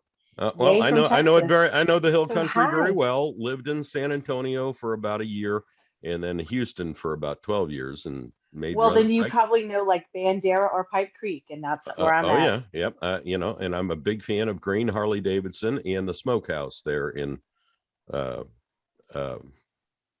next to Green. What is it? That's in New Braunfels. Yeah. New Braunfels. Yes, exactly. But I lived up off of what is the big highway that circles San Antonio? 35. Highway 35, I-35. Yeah, I lived up north off I-35 by the mall that has the big boot. Okay. Oh, that's North Star Mall. Yeah, exactly. Still there. Where the other one that was right across the street from there, they had a place called Country Down Under, and it was a huge country nightclub that took up the entire subterranean level of the mall, and they had a 1/4 mile dance track that they would do the country line dancing down underneath the mall, and have concerts down there and everything else. It was really wild. Very familiar with everything you say, and I've driven and I drive that way a lot. But I'm just so excited. This is my first time on. I watch you guys all the time. I'm usually working, but I just wanted to kind of comment on a few things that people have said and maybe help a little bit. Okay. So I served on a nonprofit talking about I forgot which lady was talking about using her humanitarian funds to help with a nonprofit that's already in existence. Mm-hmm. And I also happen to work in a legal office. And so corporate governance is kind of a specialty. And I was just going to say that I even served on a board where we had a president that was just basically kind of running over all the board members and just doing whatever he wanted to do. It was like his own personal thing. And so I had to have some coming to Jesus talks with them and bring in lawyers to say, hey, this is highly illegal and you're about to lose your nonprofit. But so what I'm saying is when you're a board member and you're overseeing the operations, it's actually the best thing to be, better than, let's say, a president or an officer of the group, because the board members actually hold more power. So like, for instance, if you were going to be getting your ZIMs and using it for those, I would suggest definitely you would want to be in a board and maybe even insist on that for all of it, because the board members also have the fiduciary duty. So let's say, for instance, everyone did something wrong and they did nothing about it, then legally, then they could be liable for it and all of their property seized because they didn't, try to keep everything in order. So a lot of people forget about that, and especially with a nonprofit, they think that it's just willy-nilly, and people sometimes will want to serve because they just want to, do their own thing and run it their own way and use other people's money. So I just wanted to let everybody know that because sharing is caring, right? That's right. Yes. And and it's great you have that knowledge of the legal system and whatnot. And how everything works with the the 501(c)s and being on the board and things of that nature. The thing that we have to remember is all of the stuff that was set up by the Bar Association as far as legalese is concerned is going to go bye-bye. All right. And under common law, all right, the primary thing is do no harm. All right. Under common law. All right. So the legal maneuverings and whatnot that used to be the gray area where lawyers would get involved and then find little loopholes in things in order to protect the president of a company or board members or things of that nature, those are going to go bye-bye. True. And I kind of wonder on the nonprofits, though, theirs is more of a civil. That's if you would go to court, it would be more of a civil court. So they may be, some of that may already be in place. That's a more common law than, the other. Because common law is going to continue to work, isn't it? It's just the statute law which is going bye-bye. Right, exactly. And then also on the food shortages that you were talking about, of course, I'm in Texas. We have a lot of farmers and ranchers, but I did hear that they were having issues with fertilizer. And even before that, there was a lot of farmers just, posting wherever they could, TikTok or wherever they could get their voice out about how, they were getting pushed into doing certain things that were not good for production because, they were going to lose their subsidies. But what I was going to say is that locally here, and I know that it's other places too, but I mean, I did a little research and I realized that not only were these farmers markets that were popping up on the weekends, but there was a group that got together called Farm Connection, and they have a website, but they're only right now they're only in Boerne and San Antonio, but that is basically they just organize, and you could probably do this if you have the time, and you could do this in your own area, but they organized a bunch of different farmers, and you pay a $25 yearly fee to be in the group, so that helps them with some operating costs, and then you every week they show you what's available, because the farmers will say, I've got, X, Y, and Z. And you'll look on your website and you'll see what's available, and you make your grocery list, and then you go pick up on certain days of pickup and pay cash or check. And then, and we've been doing that for a while, which was also really nice too, during pandemic when, people were waiting in line at the grocery stores, et cetera, et cetera. But then also too, it was all fresh. These are all just, like I said, pretty small farmers. They're not, they don't have I guess you'd say the contracts with HEB and all the other big grocery stores. So that would be something I would look into if you're worried about food shortages. That is something that needs to be modeled in every state. Now, the one interesting thing is that Texas is the only state in the union that can be self-sufficient. Yes. They are the only ones. Yay. All right. If they were to adopt their thing and split off into 4 separate states, which has been mentioned many, many times to separate Texas from the Union, Texas is the only state that can be self-sufficient as far as food and everything else is concerned. Yes, my forefathers did a good job trying to write all that up before they joined the Union. Yep. But they sure did. That is true. And the other thing is, I can't remember if it was on here or it could have been Charlie or Mahoney's after party, but someone had offered that they were going to, with the website Apex, like AMPEX, to buy currency, that they were cheaper. And also, like, I think it was treasuryvault.com. Yep. Yeah. And it definitely was cheaper. I did find, like, dinar, when I bought dinar, I had to buy it like in a huge amount or quantity. Right. But this one lets you buy it like let's say you just wanted like 1 note or 2 notes. They were definitely cheaper. The dong was cheaper. They didn't have Zim, but the only problem is when I went to go check out, then they gave me a message and said, oh, I'm sorry, due to licensing issues or something, we cannot sell to Texas. So I can't buy it, but maybe other people in other places are. That's why I see, because those are international trading companies. That's why I go with local here in the United States and go to greatamericancoincompany.com. Well, I do. That's where I've gotten everything from, was Great American. But this group did say they were out of Leahy, I think, Utah. But you know how we are in Texas. Sometimes we do have, we should have, a long time ago, Texas didn't allow international banks. They only allowed local banks. Exactly. And there was a reason. There was a reason for that. There was, but we messed up and we opened it up, and all the local banks, the big banks, started trying to gobble up. They let Citibank in here and Chase and you know who did that? And was it, no, Ann Richards, Clinton's? Bush. I don't know. Oh, terrible. Well, see, him too. Yeah. Okay. It was first introduced by Richards. Okay. And then followed up by Bush. Or actually the other way around. Bush introduced it, then Richards came in and actually put it into law.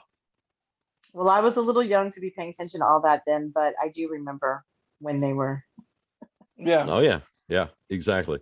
All right. And they you. were rivals as far as Democrat and Republican were concerned, but they were both maybe on the they same were team. Rivals on the outs. Well, we're finding out what they were rivals just in front of people, but not really. Yeah, that's probably it. Which Bush did you mean? Do you mean the junior or the big guy? No, junior. Bush 2.0. Okay. Bush 2.0. Okay. All right. Well, that's actually probably more than 2, because Prescott Bush was also from the same family. Yeah, we could go back in the history and the lineage, and whatnot, and but I'll do the deep dives on my Telegram channel on Monday night for all those. Yeah, there was one thing that okay. BBC did very well, and they put out a series about all these neocons. What was the name of the series? Power of Nightmares. It's an excellent series, and I'll see if I can put it on the forum somewhere where you guys can watch it. I'll have to check it out. I did find out, my last thing was I kind of make fun of my husband because he's a big sci-fi person. Right. And I've not been, I did like Star Trek and all of that, but I'm not a huge always have to see a sci-fi movie. So he is always about sci-fi. He always will get on these series. So we watched all of Stargate. What is it? SG. And then I realized now, when I was finishing it is when I was starting to listen to you guys. And anyway, and I was already awake by the time I was finishing it. And I realized, oh my gosh, this is another one of those things that they are giving us all the, insight without telling us it's the insight, because they had a Q. And, if you really, when they would go back to their little, to their, to jump back and forth, it was a Q. So there was a lot of Qs in that series. If anyone's watched it or you haven't watched it, you should probably check it out. It's a pretty long one, but it was very interesting. Oh yeah, most definitely. All right. Thank you, Marylee. Guys. All right. God bless. Bye. Bye. All right. Donna P. Hello, Donna.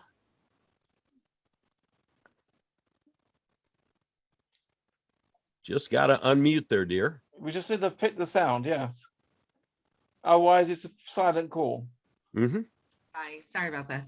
I had a question about Signal. Is it just a texting? Yes. Actually, you can make phone calls on it. You can use it as phone call. It is a bit like WhatsApp.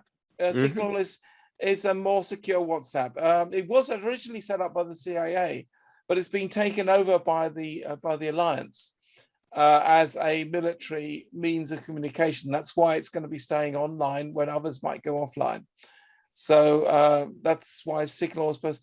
And yeah, we have a group on Signal, and I keep getting messages almost every day for people asking, where do I find your channel? Well, the answer to that is go to our website, GESARA.qfs.com, with dashes in between, and right at the bottom is a link section, and one of those is a link to the Signal group, and that's how you can get onto our group. But I think it's time, I really need to go over there and tell people no longer to use it as an idle chat.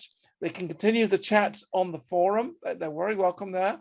Because we want to keep it now as a form of communication, particularly when the big news comes out. Because we may not be able to contact people otherwise, you know, we just don't know.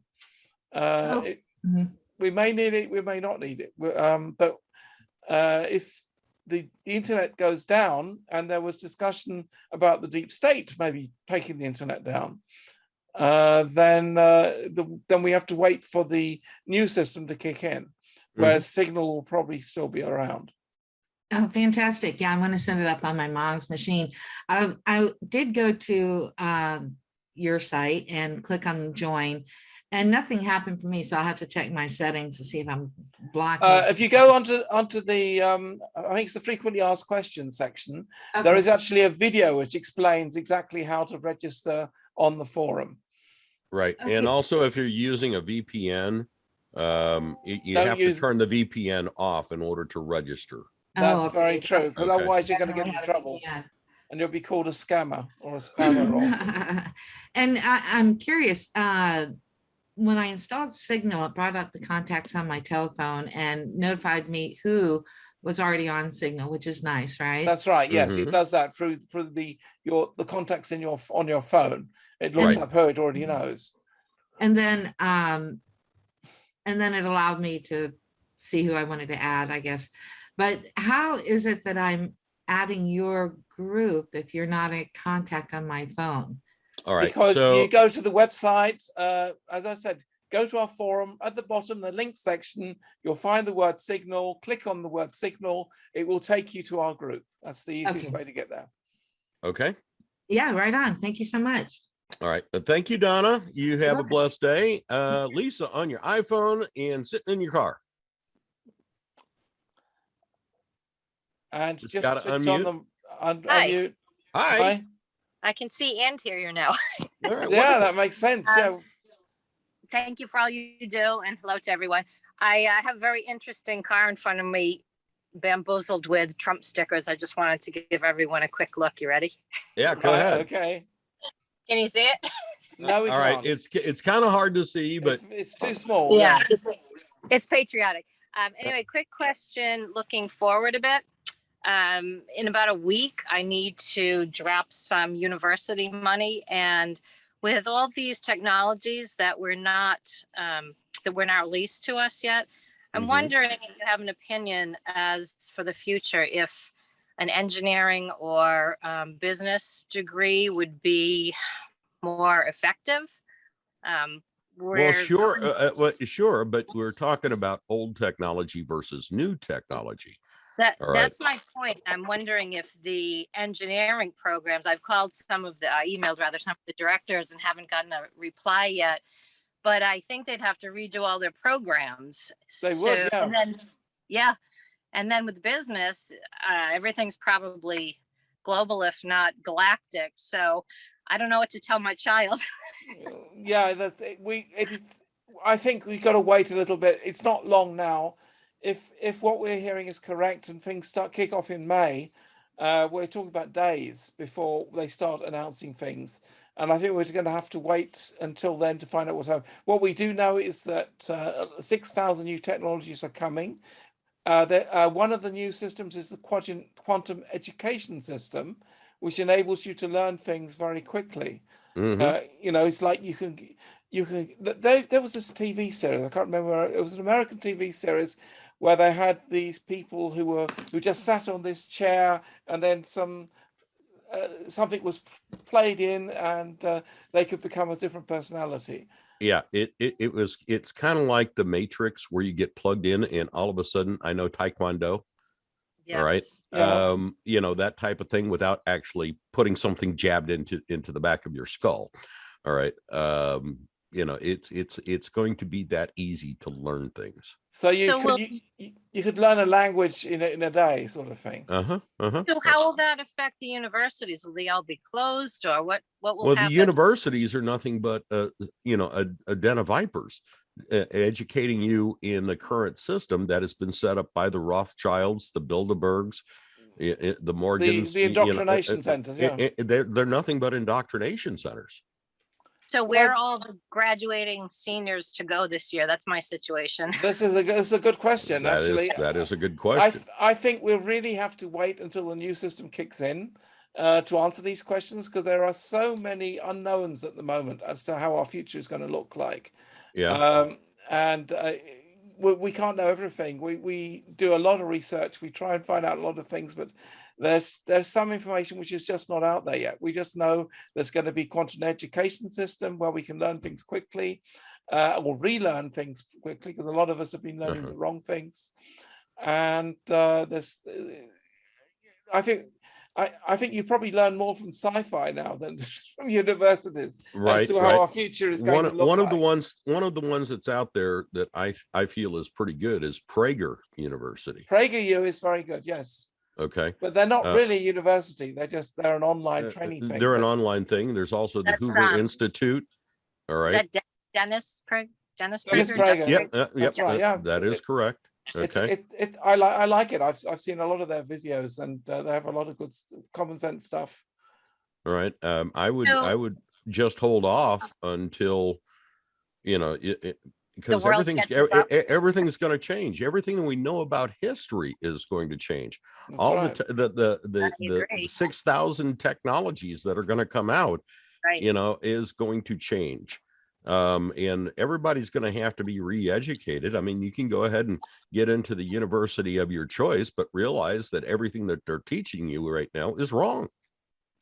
I understand and agree with that. I didn't know if they would be forced to comply if they wanted to call themselves a university, or just like some of the other, you know, maybe bad companies would have new light workers and whatnot, if the universities also would give keep the building and put in new teachers. Right. We don't know. We don't know. You know, just like we don't know if certain services and whatnot are going to be taken over by the white hats because they're too big to fail.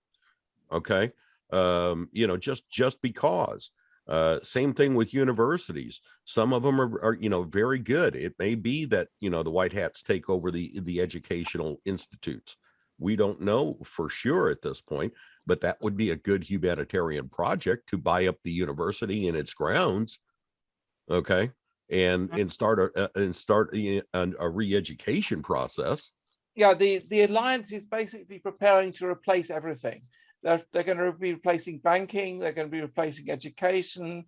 They're going to be replacing, you know, even where we get our foods from. Probably a lot of things are being replaced with new services, because these things have all been in the control of the deep state, and we just can't trust the deep state anymore.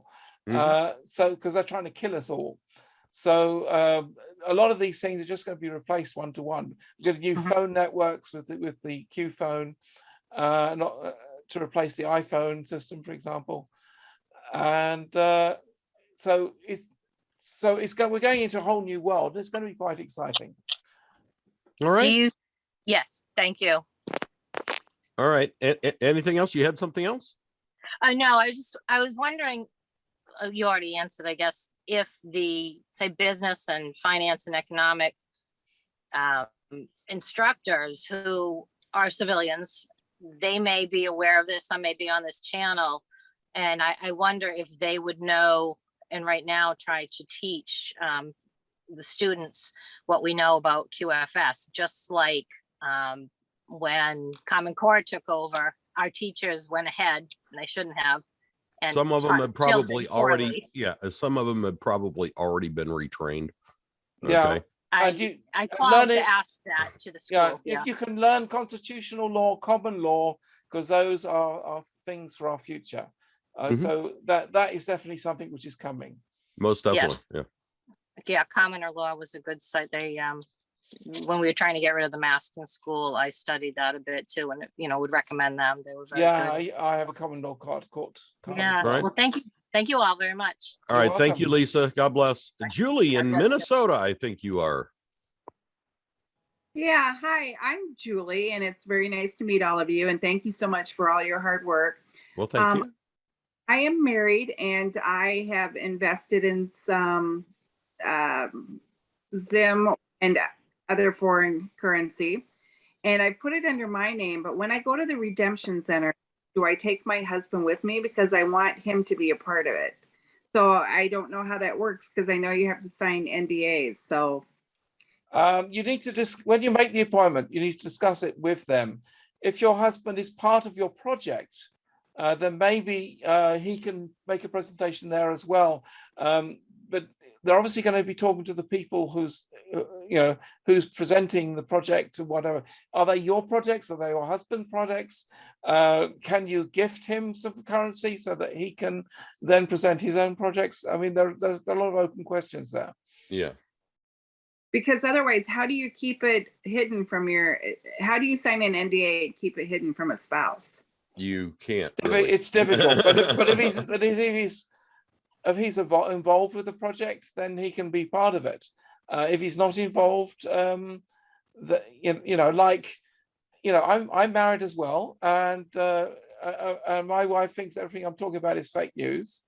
So I mean, she knows I have the currencies. I've shown them to her, but whether she knows how much money I'm getting, I'll just say it's enough. Yeah, she you show it to somebody who's not awake, they'll just think it's monopoly money. Okay? Yeah, because it's monopoly money, exactly. I mean, if I was to say 40 million, she'd say you're crazy. So I might just say, oh, I got 400,000. Okay. Yeah, I got divorced. I got divorced over it. So yeah. And then if you have other foreign currency that's not dinar, that's not dong, that's not zim, do you take that as well? Why not? I mean, it's all going to be exchanged. I mean, I have euros, I have pounds, and a few other Bolivar, francs, marks, rupees, rubles, yuan. Well, I don't have most of those countries, but I certainly have a box with diverse foreign currencies. I might as well take it with me. Just don't take that big pot of jars with you. That's a little bit. Yeah, no, double with the coins. Keep it to notes. Keep the coins and do them sometime later. Okay. So the U.S. bills too. Oh yeah. Okay. All right. Thank you so much. I really appreciate your help. All right. Thank you, Julie. Debbie Phillips. Hi, Debbie. Hey y'all. Hi, Debbie. Hey, I'm from North Carolina, and I had a couple questions. First of all, Billy, wanted to thank you for exposing the fake rainbow currency. It really disturbed me to see the moon landing. I was like, what? Yeah, I didn't. It just didn't resonate with me for some reason. No, I just was so really. So thank you for that, because that really. I just thought, here we go again. We're having a bunch of fake news. So, okay, that was one thing. The other thing is, I don't know if you were aware, Cliff High, I kind of follow him a little bit, but he's just saying GESARA is all fake news, and slammed Charlie and Simon for the whole thing. I'm not even going to give it the time of day. Okay. Yeah, I don't think much of Cliff High either. I've seen some of his work, and I don't believe. He sounds to me like a detractor, like someone here to try and break us up. Okay. I mean, somebody that's like that, that's, vocally putting down someone else, all right, is nothing more than a distraction, nothing more than whether he's a deep state plant to cause division or whatnot, don't know. I really don't care what he has to say. I put my faith in God, not in man. Okay. Right. I think anybody who's starting to put down other people You know, they obviously don't have a positive agenda. I mean, Billy and I, we're not going to start talking badly about other Sure. people at all. It's not, you know, I mean, you could argue that we had a breakup with Charlie, but in the end of the day, they just decided to continue their services Right. without them. Well, we started our services, and they actually recommended us doing this. That's right. They told us actually do it. That's so right. we're not angry with them at all. On the contrary, most of you come from them. Right. So so we're not angry with them. We have nothing against them. And in fact, I was talking to Tara on only a few days ago. You know, we still talk to these people. Yeah. I think that makes everything so much more credible, because it's not about people. It's about what God's doing, hopefully. That's right. I just wanted to tell a little story. Yesterday, I was in a prayer meeting at this little church up in Boone, North Carolina, and I kind of red-pilled the pastor after, and he was all ears, listening to everything. And I mentioned this GESARA, and then he asked me, he said, "Would you be willing to speak to the congregation?"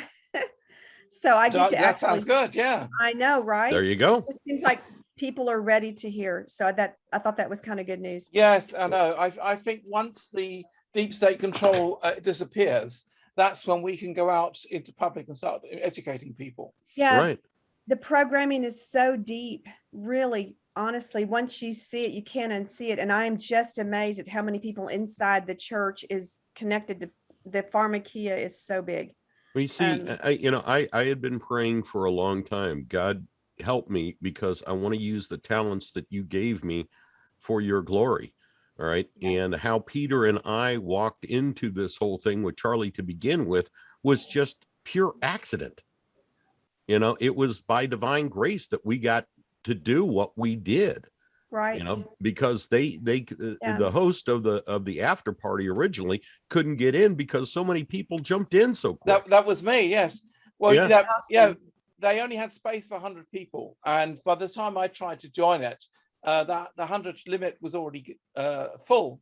Now Billy was one of those 100 people, and so when I reported this back to Tara, and they very quickly set up a webinar so that I could concurrently run a webinar. But at the same time, Billy's 100 group continued, and Billy started running that group. I just took over, you know, because everybody was talking over each other, and me with the big booming mic and, you know, whatnot. I just started organizing things, and they liked what I was doing, and that's how I started doing it. That's right. And whereas it was planned that I was doing the show, and so I ended up doing a show as well. So we had 2 shows that day. And unfortunately, the recording didn't work, so we don't have a recording of that show.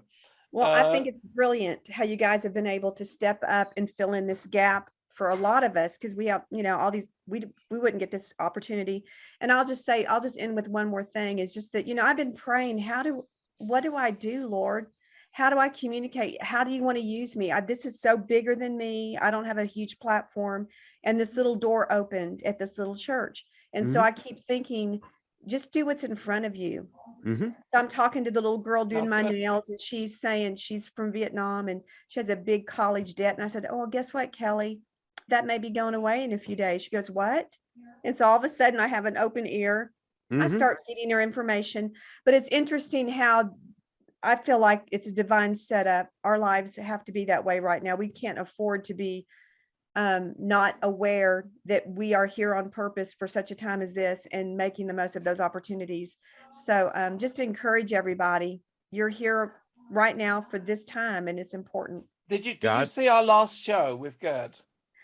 I feel like I did. Yeah, Easter Monday. I did not. Easter Monday. This past okay. Monday. Yes, no, I did not. That was all about the fact that we are in that we have a calling, that our lives were planned before we were even born. Absolutely. And I translated his book into English, so that if you read it in English, it's what I did. Right. So I have an intimate knowledge of the book, and it's all about how the spiritual world is our real home, and we're sent to Earth as a training planet. This is a teaching planet. And this is the hardest. And people talk about heaven and earth, heaven and hell. Well, hell is the earth. is what they're saying, and that we're here against adversaries, but everything has a reason, and when we need to do things, opportunities will open up. And God will place opportunities in front of us, open doors, and it's up to us to have faith and courage to walk through those doors and follow follow him through it. Okay. Absolutely. Just keep the faith. Much love to everybody, and especially you two. That's right. And watch the Easter Monday show. It was really good. Yep. All right. Thank you, Debbie. All right. Tamara Soria. Hello, Tamara. Hi. Hi, Tamara. Hi, Billy. It's Tammy, Billy. You know me from Tammy. All right. Yeah.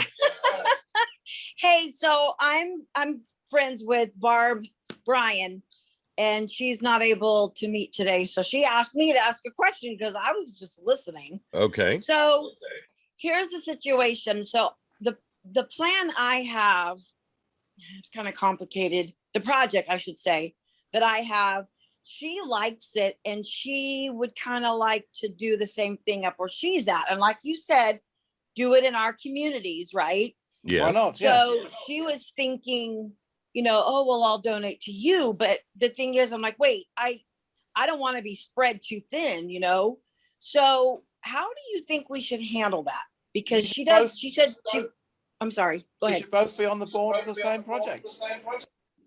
You could both be involved in the same project, and then she would be on the board, you would be on the board, and you're working together to organize it. It makes sense. Right. Instead of, and in some instances, people are going to be more investors than they are actually project managers. Okay. And there'll be boards set up where you watch over the entire thing. All right. Instead of in hiring people in order to do the actual groundwork. All right. And you have the vision, you have the plan, and whatnot. You want to oversee what's going on. All right. Okay. So having two people on the board makes a lot of sense. Yeah. Yeah. So should she go into her own meeting with her own Zim and all that still? Oh yeah. Yeah. Well, negotiate that with her. Yeah. Are you physically close to each other, or could you go to the same meeting? I'm in Joplin, Missouri, and she's in Ohio, I think she's in Ohio. So I said, and I have family in California that's on board with me too, so they want to do something out there. But then they're my kids and my family. So like I told her, I'm like, I don't want to take on too much. I'm going to work on the stuff in my town. My kids are going to work on the stuff in California where they're at. And then she can work on her stuff there, because I think that would be great. It kind of gets what we're doing. Right. But what you do is you pull all your notes and ideas and concepts together. Okay. And then you create something in each of your individual areas, Ohio, Missouri, and California. All right. Based on the same concept. But in order to coordinate all that, you all have to come together. So you have one or two board members from Ohio, one or two board members from Missouri, one or two board members from, California. Right. And you coordinate with everybody. That's how it all gets done. Perfect. And that's what I thought, but I just wanted to make sure that you guys thought that was. Yeah, that sounds good. That sounds good, like a good idea. Okay. All right. Wonderful. Thanks, guys. All right. Thank you, Tammy. You're welcome. Darren. Bye. Hey, hello guys. How you doing? Very good, Darren. Fine. And you, Darren? Good. How are you? Good. I got three quick Star Trek questions for you. Oh, great. I do Star Trek well. All right. Number one, which Star Trek series is your favorite? That's an interesting one, because with the Star Trek New Voyages project I'm involved, that's very much the original series. But I'm also a great fan of The Next Generation. Deep State Nine was a little bit too off the beaten track, and Voyager, it's a bit of a copy and just another use. It's The Next Generation and the original series, I would say. Yeah, I would go along with that. I'm also a fan of the movies. All right, especially with the reboot and everything that has come out. I think it gives a little bit more in-depth information as to how timelines can merge and shift, okay? Because they couldn't just go back and recreate the original series in the new reboot. They had to do a timeline shift of sorts, and it kind of explains how, okay, can we be living a couple of different realities at the same time? All right. And that kind of resonated with me because our timelines are coming together at this point. Does that make sense? Okay. Yeah, absolutely. Okay. Question 2. Who's your favorite character, Star Trek character? Who's the favorite character? Well, I've played Scotty in a certain extent. The favorite character, I think in TNG, it's Jean-Luc Picard, because he's this authority figure who's pretty much works things out. So I think in TNG, with the original series, my favorite character would be, I think, Scotty, actually, because Scotty's like the engineer. He's clever. He understands the technology. That's a bit like me. Right. That's me. Okay. Somebody can be Kirk, somebody can be Spock, but I run engineering. I'll tell you when you have warp speed. Okay. Okay. And my last question is which Star Trek episode is your favorite?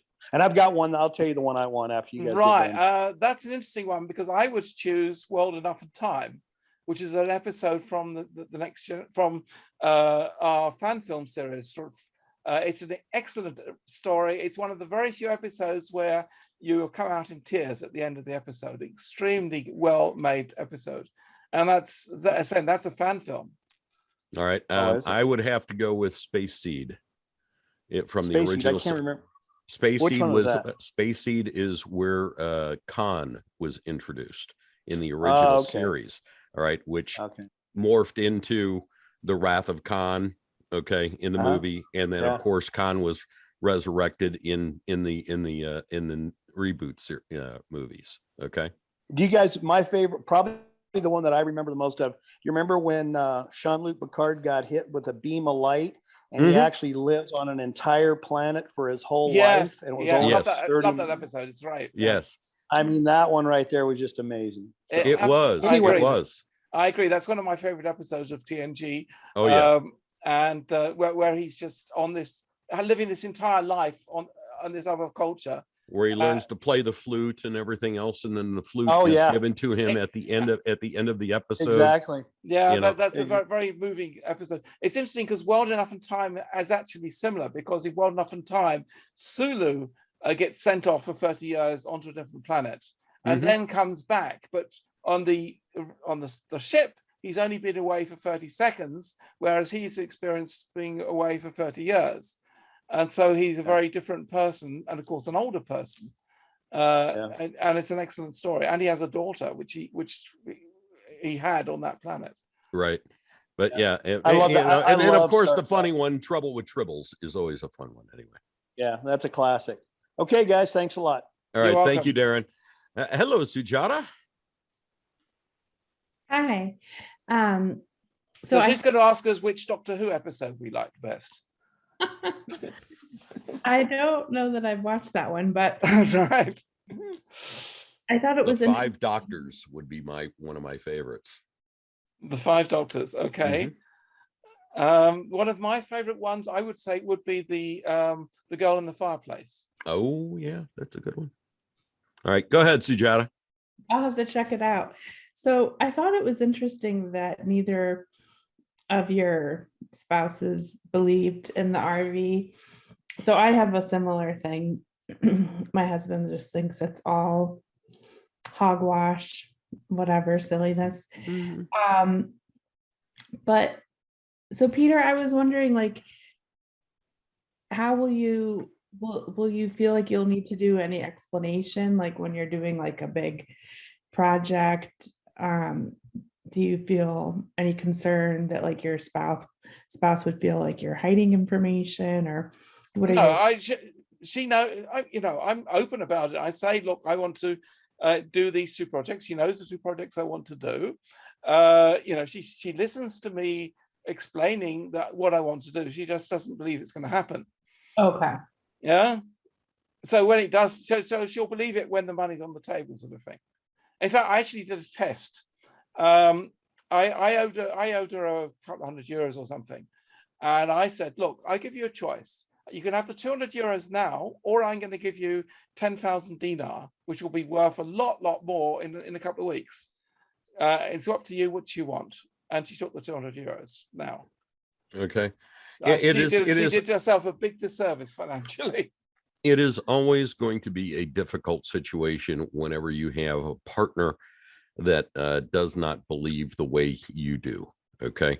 It is one of the most heart-wrenching things that you can go through. And some people will never wake up, no matter how much evidence you show them, no matter how much money you show them after the RV happens or whatnot. They're just not going to wake up to the reality that you know. All right. And that can be very, very difficult. All right. But you have your path that you need to go and say, I would like for you to join me on this journey. Here's what I know. Here's what I feel. Here's what I believe. Okay. And unless you're willing to walk with me on this journey, we may have to separate paths. And it comes down to faith. It really does. And that can be a very heart-wrenching thing. And I went through it. Yeah. All right. I went through it twice. And, I thought the second one was, on board with me, but I found out later that she was not. So I'm not in that situation. No, that is not an issue, a question here. It's just, we've been talking about the RV happening for so long that they just say, or her and my mother-in-law, they're just saying, well, you've been talking about this, it's never happened. And you have to accept that, yes, we have been talking about it, and yes, we've been saying it's happening soon, and up to now nothing has happened. So I can understand that as an argument. And it's beyond our control when these things happen. So at the end of the day, I just let them live their lives, and I just say, well, they'll find out soon enough. Right. And I don't harbor any hard feelings towards, my two exes at all. I wish them well on their journey. And if they need help with something, they know they can call me at any time. All right. And I'll take care of them, whenever the time comes. But, we had to separate ways because they just did not believe the way I did. Well, maybe when you become a multimillionaire, Billy, they'll both want to come back to you. No, that won't happen. No. But what about when the RV does come? Like, do you feel any concern with family feeling like they are going to want to control the funds or have control in your project? What are your thoughts on that? Well, if it's my project, it's my project. So if they didn't want to get involved before, why should they then suddenly want to get involved now? They haven't done all the preparation work which we're doing. So I may give them a job. I may give my wife a job in the new company, but her job is an English teacher. So I don't know if I really need that in my new training. And the thing that we come down to is, every time you have somebody win the lottery or what have you, you have cousins that you never heard about, or friends, that say, you owe me money, or you owe me such and such, or, hey, help me take care of this. That's going to happen. I'm certainly going to play it down amongst my relations. My brother is totally on my side. He lives in Florida. And so he's got currencies like I do. He knows pretty much everything I do. But the rest are kind of, on the fence. So I'm just going to say to everybody, look, my business is running well. That's why I've got more money. I'm not going to tell them how much money I've got. I'm just going to say my business is running well. I think, that's why I've got a better car and maybe move to a better place or whatever. Just say something which kind of explains it and which is enough. You don't have to tell them how. If you tell them you've got all this money, you're going to get more to trouble, because then they're going to start begging. But if you're just saying, yes, I'm a businessman and my business is running well, that's within the realms of normality. Right. Like a spouse, like it seems, I don't know, it almost seems like too big of amount to even. Well, I say it's doing well. It's doing well. I've got money. If she says how much, I'll just say enough. I made an investment and it paid off. That's right. I mean, she obviously, you know, I'm doing the show, you know, I'm not making it, I'm not hiding the fact that I'm involved in this project. Yeah. So it's not, you know, it's not like I haven't said a word about it.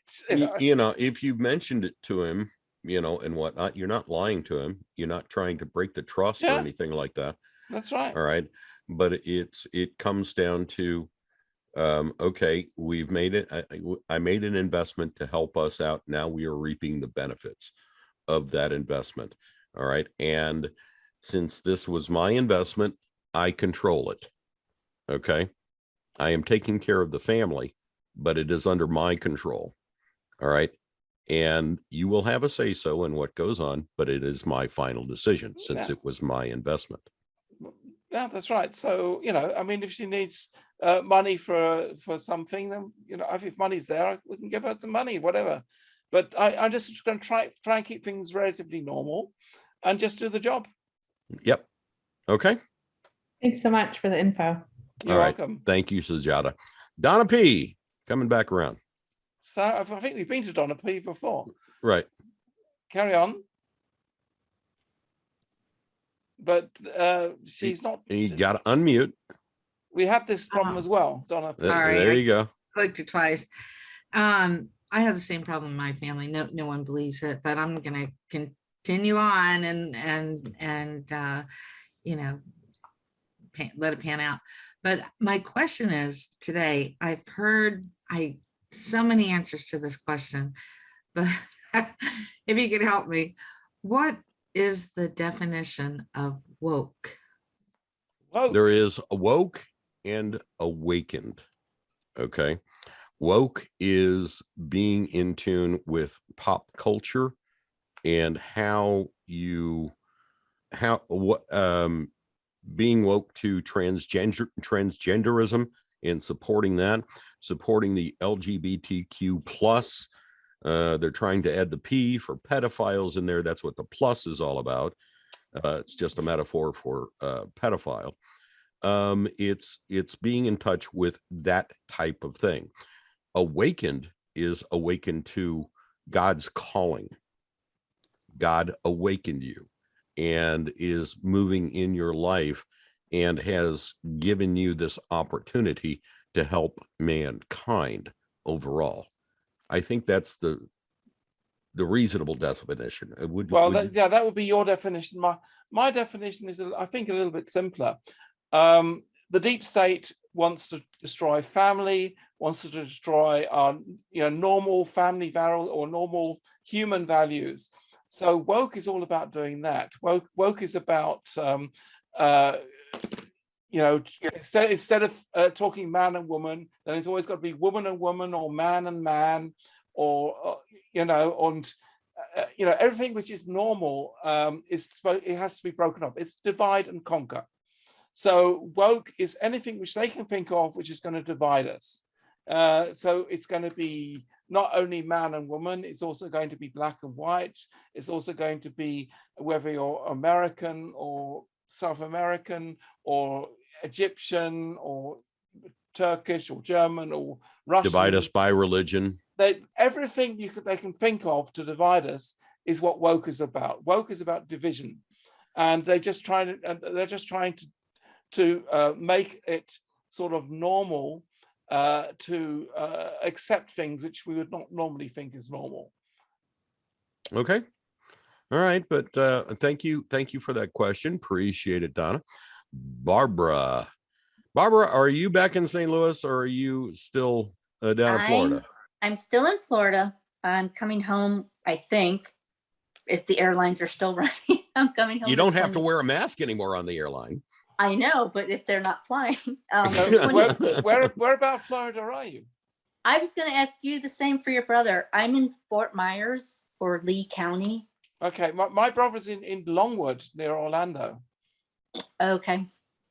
About the middle of the state there. Yeah, we're right at the Gulf of Mexico. It's absolutely gorgeous. Yeah. Are you staying away from, are you staying away from the no-see-ums? Yes. I'm very good about every morning getting up and putting on my sunblock / no seeing bug stuff. So okay, great. last year So- I was running a fever. I got bit so many times one night that Oh, yeah, that was can be really bad. nasty. Yep. So maybe an obvious question, but who exactly is the Alliance? The Alliance is a group of militaries which got together. They're the group which are behind pushing the GESARA system worldwide. It is in America.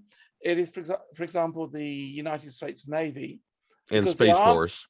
And the Space Force. Right. They are part of the Alliance, and a group of people are working with them, and also militaries around the world.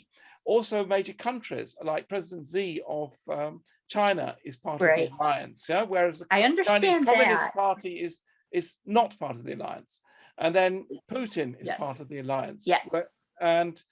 And various other people. So there are people who are working together, more and more countries. Okay. I think it's about 40 countries now, which are working together for bringing about the GESARA system. What about the Galactic Alliance? Who is that? I knew that question was coming. Okay. Well, all right. Well, I think this is what Star Trek is about, because Star Trek talks about the Federation. But that was a boy show, and I'm a girl, so I didn't watch it. You'd be surprised. I know. But I have an older brother, so it was his, and I'm. Let me put it this way: there's here in Germany, there's Europe's largest sci-fi convention, Star Trek convention, if you like, called FedCon. It's in Bonn. That's about an hour's drive, about half an hour's drive from where I live. And I go to that every year. In fact, I present the Star Trek New Voyages project there. And what I've always noticed, there are more women there than men. Wow. Yeah. And they have fantastic costumes. Yes, they do. Yes, they do. At what is one of the big Star Trek conventions that happened in, and I forget the actual name of it. It happened in Chicago in 1996, I believe. Before I had my motorcycle accident in 97. And I actually had the full prosthetic makeup done professionally by friends of mine to look like a Klingon. And then I was riding a trike that looked like a Klingon battle cruiser, right? And they actually allowed me to ride it into the convention there at, in Chicago. And that was really cool. And I got to meet Jonathan Frakes, and he was one of the people there. But that was really, really cool. And there were a lot of women, that love that type of thing. Yeah. Maybe I'll go back and watch Star Trek, but who is the Global Alliance? Well, the global, you talking about the intergalactic part, or are you talking about the Earth part? Well, there's the Global Alliance, and then there's the Galactic Alliance. Galactic. Well, actually, they call it the Galactic Federation, but never mind. Okay. All right. Well, those are Palladians. Palladians. And I think a few other planets as well. Palladians are certainly part of it. Right. And they have a base apparently on Ganymede, on Jupiter, and probably on the moon as well. But I mean, I haven't been there, so I'm just having to say, me either. They haven't invited me yet to go and see that. Well, I'd say, look, come on, I do Star Trek. I'd like to see Ganymede. But, all right, and people ask what really started everything. Okay. Well, we've been visited and have been under the influence of some Palladians for thousands of years. All right. But what really triggered everything within modern times is our experiments, and then of course our nuclear explosions taking out Hiroshima and Nagasaki. All right. If you ever watched the Star Trek movie First Contact, all right, and how the Vulcans first made contact with humans here on Earth, it was because of a warp signature that, the first warp signature flight. All right. I think whenever we developed the atomic age and started using nuclear weapons, they were like, these people are going to kill themselves. We need to do something. Okay. Okay. So I think that's what really triggered off the modern era of UFOs being sighted, the visitations, the things of that nature, and how we came to view our science fiction today. That's Okay? right. But at the end of the guy at the top is called God, or yes, whoever exactly. you want to call him. Right. I know. People talk about these different life forms and reptilians and all this. And the reptilians are on the other side, unfortunately. Okay. Yeah. They're the bad guys. They're the bad guys. yes. Yeah. And there will be maybe a Palladian at our meeting. Apparently. Look for the tallest guy there, or girl. Huh? Uh-huh. They will look very, very human. They'll be thin and tall. Mm-hmm. And probably very beautiful as well. Yeah. Great. Now I'm going to feel intimidated. But I don't care because don't feel intimidated. You are an entity just like they are. Okay. That's right. You'll be giving them a run for their money, yeah. All right. Oh, okay. A run for my money, I hope. Yeah, that's right. Yes. Well, no, it's their money which you'll be getting. Right. Okay. All right. All right. Just that. So I wonder if there's any way to like DuckDuckGo or some other engine Palladians and learn anything. Yeah, you can do that. Yeah, exactly. And also there are several channels on Telegram that get into that type of thing. What is it? Renegade Radio. Okay. He does a lot of stuff with intergalactic and whatnot, and about the Palladians and whatnot. And I sometimes share some of the stuff that he does. And Stephen Greer is also a good authority on these things. Yeah, Stephen Greer. Yes. Okay. The Disclosure Project. All right. Okay. Thanks. Hope to have you back in St. Louis soon. We got to get together. Okay? A week from today. A week from today. I look forward to it. Okay. And they'll become the lockdowns, and then she'll be stuck in Florida. Right. Which is not a bad place to be, but No, all right, but there is all right. no Thank you, Barbara.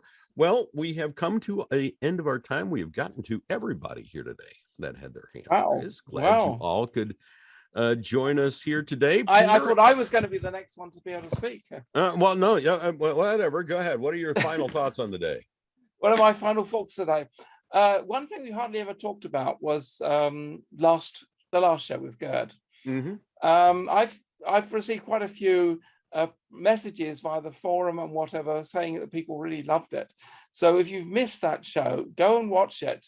It's already on the forum. It took us a while to get it ready because we make the mistake. We try and make the show as good as possible. So I do a proper editing job, and now we have extra time because we're adding captions, because we have some hard of hearing people. That also takes time. Mm-hmm. And when I was preparing the captions, this automated captions engine which we're using turned every time someone said the word Gerd, it converted it into God. Yeah, right. And so I said, I can't have people calling Gerd God. So I had to manually go through the file and convert every time God into Gerd when Gerd was meant. Of course, there were some times when people were actually saying God, so you couldn't just globally convert God into Gerd. You have to go in and manually redo everything, and that slowed down the release of the episode because I had to manually fix the subtitles because I couldn't have God all the time. Right. I told Gerd, oh, by the way, the system has turned you into a God all the time, and he just laughed loudly. All right. Well, we thank you all for showing up here today. We will be back on Sunday. Okay. I have an extra issue which I need to talk about. Okay. The people who signed up for 1 month when we started, their subscriptions are ending now, or some of them have already ended. So people have been asking about subscribing. So when you subscribe, A lot of people, when I was looking at the subscriptions, what's been coming in, a lot of people are subscribing for $1.50 because they were not realizing that when you click on that, it's pull down ready comes and they could choose other times and other currencies. So a lot of people are getting confused to that. So so with the renewal time, there were a lot of people who had signed up for a month. You got to be aware of this, and I will be sending out an email to everybody explaining the sign-up process. And I may change the sign-up process so that you don't have a pull-down menu, that you have maybe more blocks, but then where you can see everything more things. Because choose this instead of a drop-down menu. Said click here. Yeah, for I mean, if you have click here for if you have like 5 bullets and you just choose from 5 bullets, then that's more understandable than a pull-down menu where you only see $1.50. So I'm thinking about redoing that just so to avoid the confusion, because we had to set this all up within a week. Yeah, Miranda correctly. Radio buttons. Miranda put it into radio. That's right, radio buttons. That's right. Right. And so we're going to. I'm going to be working on the website the next day or two, and then sending out an email explaining it, because we don't want people to be confused. We want people to work out properly. And another thing, people have been asking me, well, is there a way we can tip you guys, because we like what you're doing? And so we've added some extra buttons where you can just choose, to make a donation to Billy and I for just saying thank you for what we're doing. So I thought, okay, that's a great idea. I mean, the money, the subscriptions pay all the running costs of the system, and it's been very useful too. But sometimes people just want to say thank you, Peter, or thank you, Billy, for the great assistance you've had. So we put that in case someone wants to do that. We're here. We want to help you guys. Anyway, but right, and even after the RV happens, we're going to still continue on with people that need help, for different things, so we can collaborate, share ideas, and stay together, because that's going to be very, very important moving forward. Okay, that's right. Yeah, because I'm sure when just getting the money is not the end of anything; it's the beginning of everything. Right. Because when we have the money, we then have to start thinking of doing our projects, and it's going to make sense to keep this running so that we can communicate about any advice you guys need, so that we can move on together. And we'll become the Millionaires Club or something like that, or the Zim Club or something like that. This will be the GESARA board. Okay, we'll that's right. Yeah, because I'm sure it's just because you get the money doesn't mean it's the end of the procedure. We have our projects to run. We have to help people, and if you guys really need our help, then we're going to do our best to do it. But you have to remember that we also have our own projects. So we may go to one show a week rather than 2 or something like that. We will have to see how we run it. Yeah, bored or bored. Okay, that's the big question. Well, I don't think if you're bored, then they wouldn't be here. Yeah, right. I always say that bored is a relative term, because when I'm around my family, I'm generally bored. Okay. Yeah. All right, but thank you all very much. We've run out of time today, but thank you all for showing up. We really appreciate it. We will see you on Sunday. All right, but thank you. Yeah, Sunday. This coming Sunday. All right. That's right. Yeah, that's the next show on Sunday. All right, everybody. Wave. Bye-bye. Bye. Bye. Have a good day. Bye, everybody. All right. You can y'all wish take me care. happy Easter. Thanks for another good Orthodox Easter this weekend. That's right. So much. Bye-bye. All right. Bye, guys. Bye-bye. Always nice seeing you. Bye. God bless. See you Sunday.